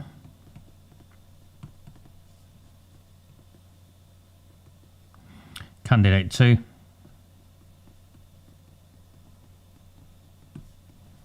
which was Brian Hoban.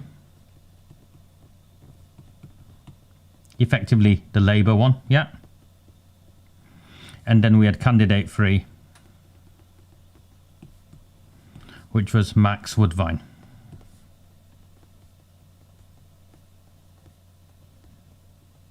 From the Sectarians. And what happened here was 16 people voted for, yeah, the reform law, no one else, yeah. So that was a no. And I think something like 20 people, 21 people voted for Brian Hoban, so that was Labour plus 1 or 2 others. And 22, 23 people voted for Woodvine. And the votes against carried it, yeah. So they couldn't agree. So what the council are now trying to do, and this is the council, not the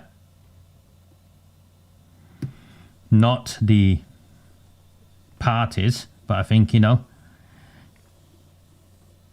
because they're desperate to get a mayor in because it looks bad, terrible. They don't care who. So what the council are now trying to do, no doubt with Ghafoor's assistance, is a first past the post.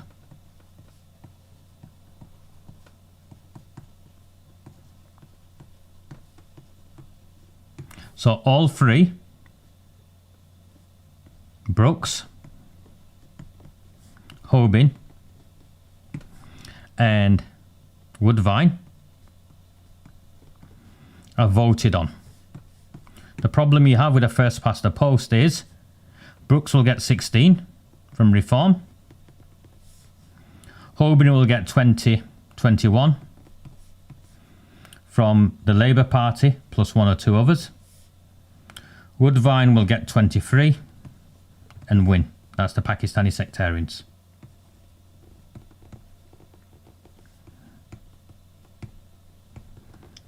Thankfully, before they can introduce this dodgy first past the vote system, which isn't something that I thought they could do. I've never seen it before. I think they're getting creative with the constitution. Before they can introduce a first past the post system,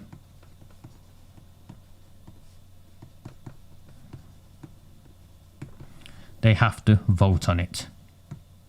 So what we are going to end up seeing is Labour and Reform having to vote together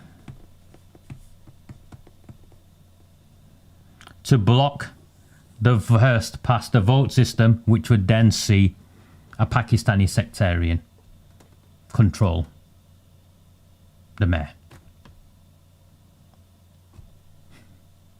Why they couldn't just thrash their heads together and vote together on one having a mayor and the other one having a deputy, I have no idea. This is what I mean about egos and stupidity. My information is the reform lot would not work under Hoban because of the history of the independents. And I'll say this now again, as I said to you all before. How dare you? You are not being elected as a fucking independent. You've been elected as a reform candidate, and the grudges that you carried from the past as an independent between your independent infighting should not be brought into a political party such as Reform.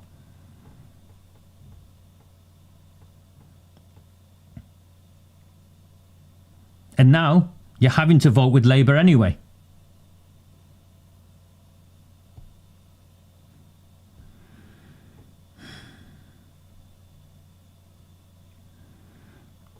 Inexperience? Yes, absolutely. But it's more than that. Naivety, yes. But it's more than that. This is the exact sort of politics that the town and its people despair at. You need to put your egos aside, your own personal issues aside, and vote for the greater good. And unfortunately, on this occasion, you haven't. Hopefully the meeting gets cancelled now. Adjourned. Once this vote fails, if this vote goes ahead, it fails. And then people can then go away, reflect on their actions, and reconvene. I know many of you are reform supporters in Oldham, so and such, but you know, so am I. Tell me if I've been unfair. Tell me if I've been unfair.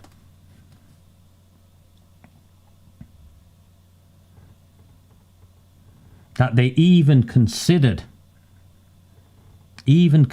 supporting Max Woodvine and the sectarians to become mayor, because their egos wouldn't allow supporting Brian Oban, that they even considered that, I find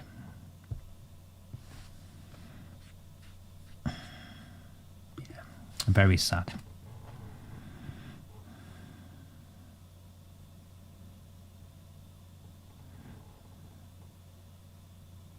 It's that, isn't it? Where is common sense in all of this?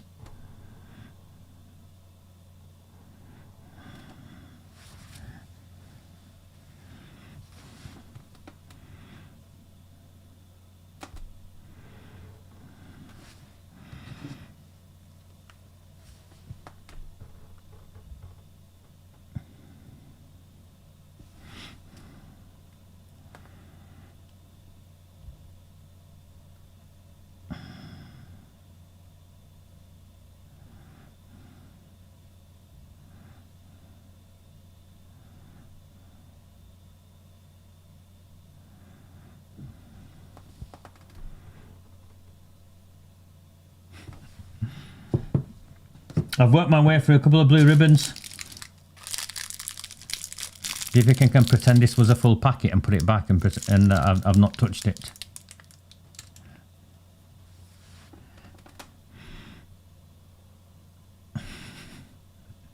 I'm looking at this screen waiting, same as you. If you're on this afternoon journey with us, God knows how long has it been? 4 hours? 4 hours with us. I put my washing out. If you've been on this 4 hours with me, please consider subscribing to redwallandtherabble.co.uk, or perhaps buying me a coffee. There's still 122 of you here. 2,000 of you have watched at some point today. And I've got 45 minutes and I've got a shower as well. So I can perhaps stay here for half an hour longer.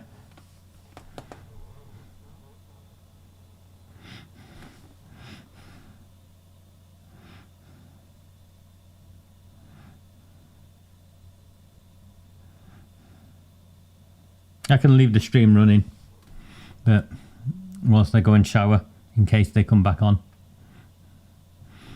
In case they've not come back on by the time I go and shower. I'm just sending a message to someone in there to see what's going on.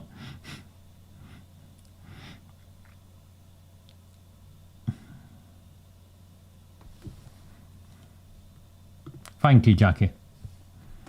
I'm Reform and I totally agree with you. That's a question. How many cheese and onion pies have you made, Denise, since the transmission started?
Thank you. That's a lovely super chat. Thank you, Johnny. Thank you.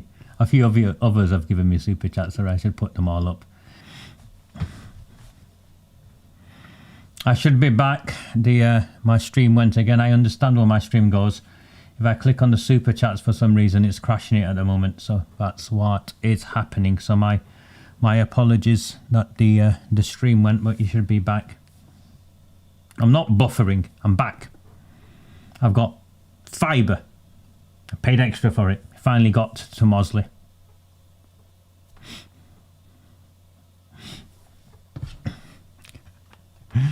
Buffering.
Thank you.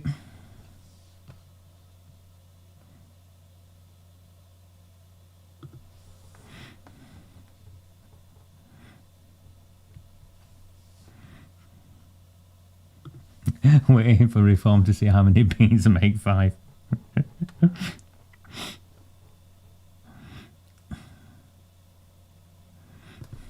She hasn't replied, has she?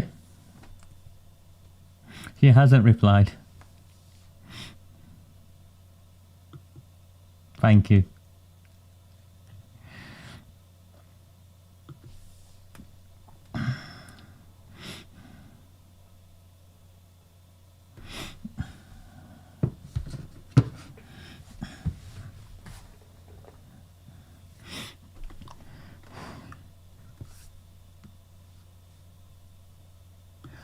Like, so if I weren't smiling after all of this, I'd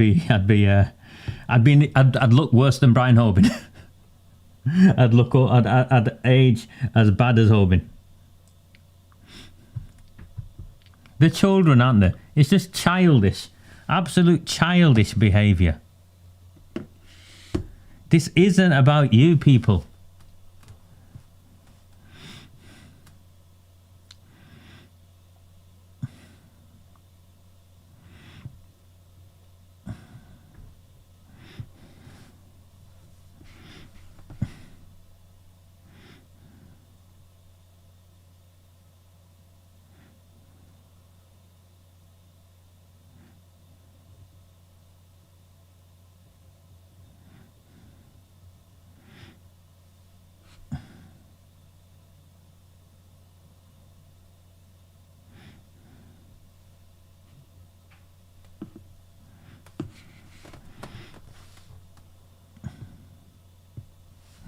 He's in a council meeting, Sheila. He's in a council meeting. He's going to be a great councillor. He's in a council meeting. I have no idea what he's thinking. What his reflections are. I'll try and catch up with him probably tomorrow at some point. It won't be today. Dog's teeth.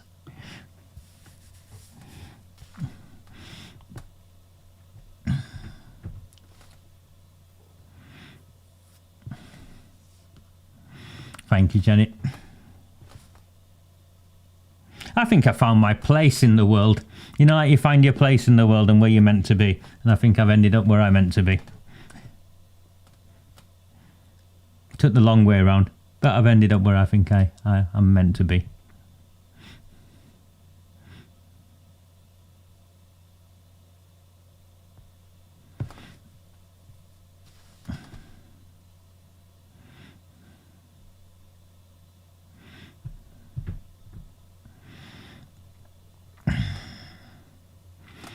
The leaders of the parties are now meeting in the leader's office. I'm not sure who the current leader is, but they're meeting in the leader's office to thrash it out. The council tried to introduce a first past the post system, the council officers, but I think we managed to stop that. I think both Labour and Reform quickly did the same maths that I did for you. Said, hold on, we're not going to win here. We need to work together to stop that at the very least. If they've got any common sense, they'll now adjourn the meeting and go away where they can negotiate and get shouted at, hopefully, by their own supporter base for not growing up. I don't need to think. So yeah, these people would see me strung up.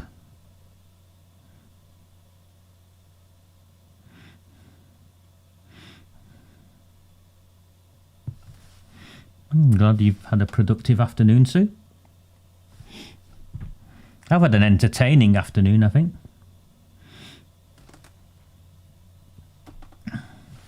Yeah, maybe Kipling's office. Do you think they had any Kipling's, chocolate slices, Tony?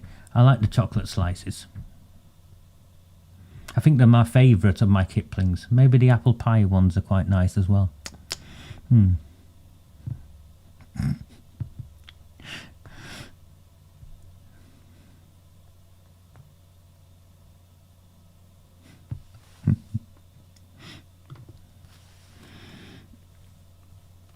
You know when you're outmanned, outgunned, Sheila, like we have been for 8 years, and you stay in the fight, and you stay in the fight every now and then, these days are few and far between, a window of opportunity emerges. And you grasp it, you run through it, you take that opportunity. Unfortunately, our friends in Reform couldn't see past the nonsense of their independent days and the grudges that they held.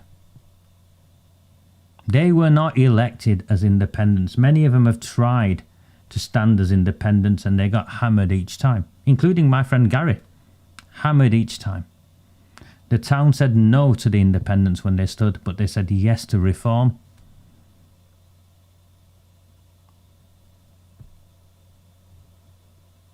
And reform, the first thing they did was bring the grudges with them from their independent days.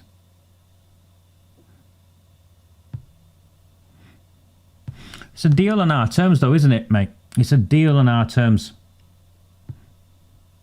And by forcing them to deal with us, they can no longer call us racists, can they? And extremists. We win. We get them to elect our deputy mayor, we win.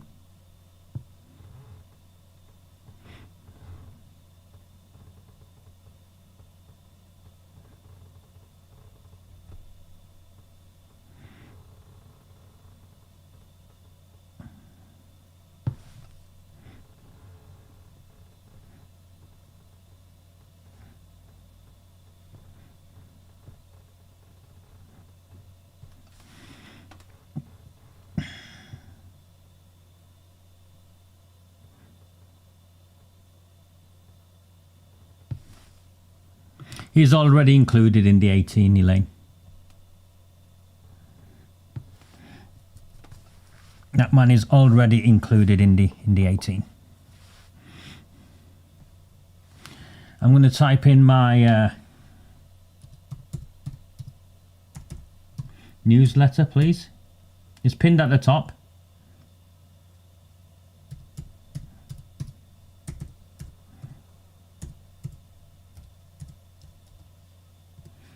Please do sign up to it. Most of you aren't. Please do sign up to it. We've got just over 10,000 people so far signed up to it. It's read by many thousands more. You can thank you, Susan, for my birthday greetings. You can see, can't you, why people look towards Oldham as a battleground and actually the difference that a small group of us have made. So, and, sorry, with no arrogance, the value I bring into the space.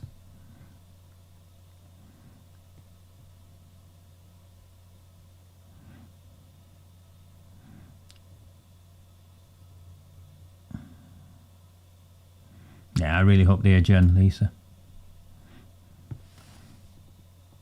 Thank you. I don't chat GBT it or GPT or whatever it's called. You can see all of that. I write my own content. Try and get it out 3 times a week. It's been poor this week because of everything that's gone on. And I had a migraine yesterday and it's my birthday tomorrow. But I'll resume normal practice soon. A lot's gone on. The rape gang inquiry trying to fudge Bradford. Maggie Oliver's released a statement on Andy Burnham. And then, of course, Burnham's now nominated as the MP candidate.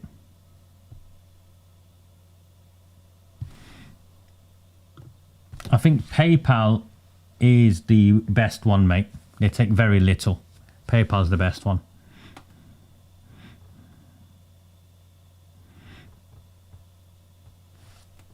And again, it's at the top somewhere, mate. Sorry. Yeah, even Jess Phillips has gone. And they've replaced her with someone who's equally abhorrent, I think.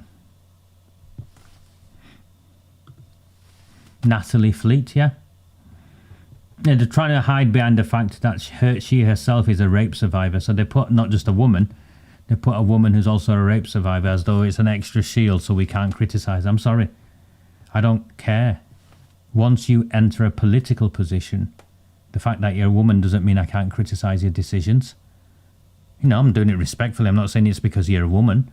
And because you're a rape survivor doesn't mean that I can't criticise your decisions. I'm sorry. You know, I have nothing but sympathy for your personal experiences and I wouldn't wish that on anyone. But that shouldn't act as a shield to the decisions you make to fail children, women and children.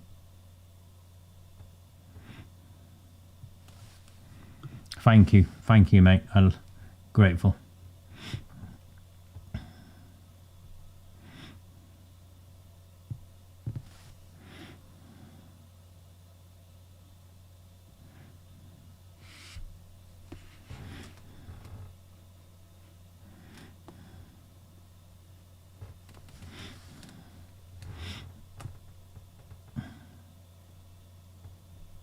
Thank you, Graham, for signing up. And so we're clear, the vast majority of the 10,000 on the newsletter are free subscriptions. I lead an extremely modest life. And if you weren't here earlier, I think I shared with you the buy me a coffee income I put to one side and I save for equipment when it goes. And to do the travelling around when I go and speak at places, I don't take a fee, I don't claim any expenses or anything, as this young lady will confirm. I drove all the way to South Wales a few months ago and I'll be going again in June.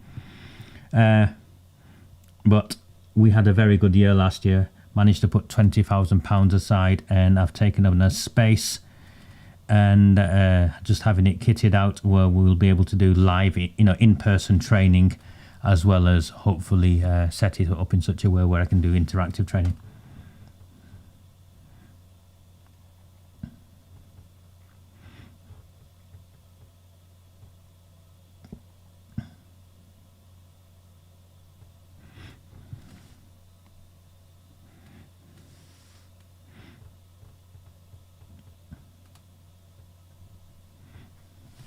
Thank you.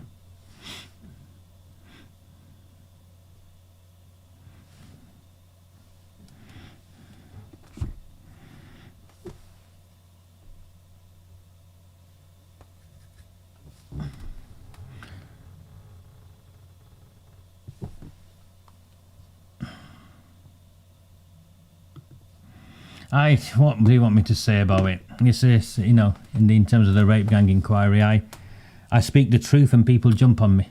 And why do I speak the truth? Because I want the best, because over 20,000 people donated £800,000.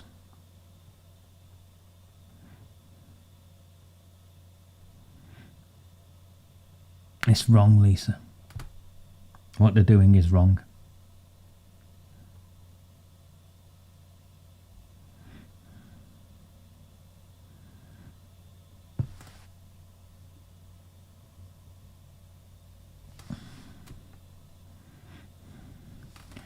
Okay, I'm going to have to call it a day, I'm afraid. I will come back, of course I will come back and show whatever video that they come along with. I'll leave it running for 5 minutes, 10 minutes, 15 minutes even, whilst I go and have a shower. But there's no movement here, so let me leave it running for 15 minutes. You watch it, and I will come back spruced up.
Okay, here we go. The meeting is over. It's been adjourned. 2nd of June is the next date. So the next meeting is on the 2nd of June. Hopefully, some people will realise it is not about them. A very, very good afternoon. Do not fear them. Do not fear any of them.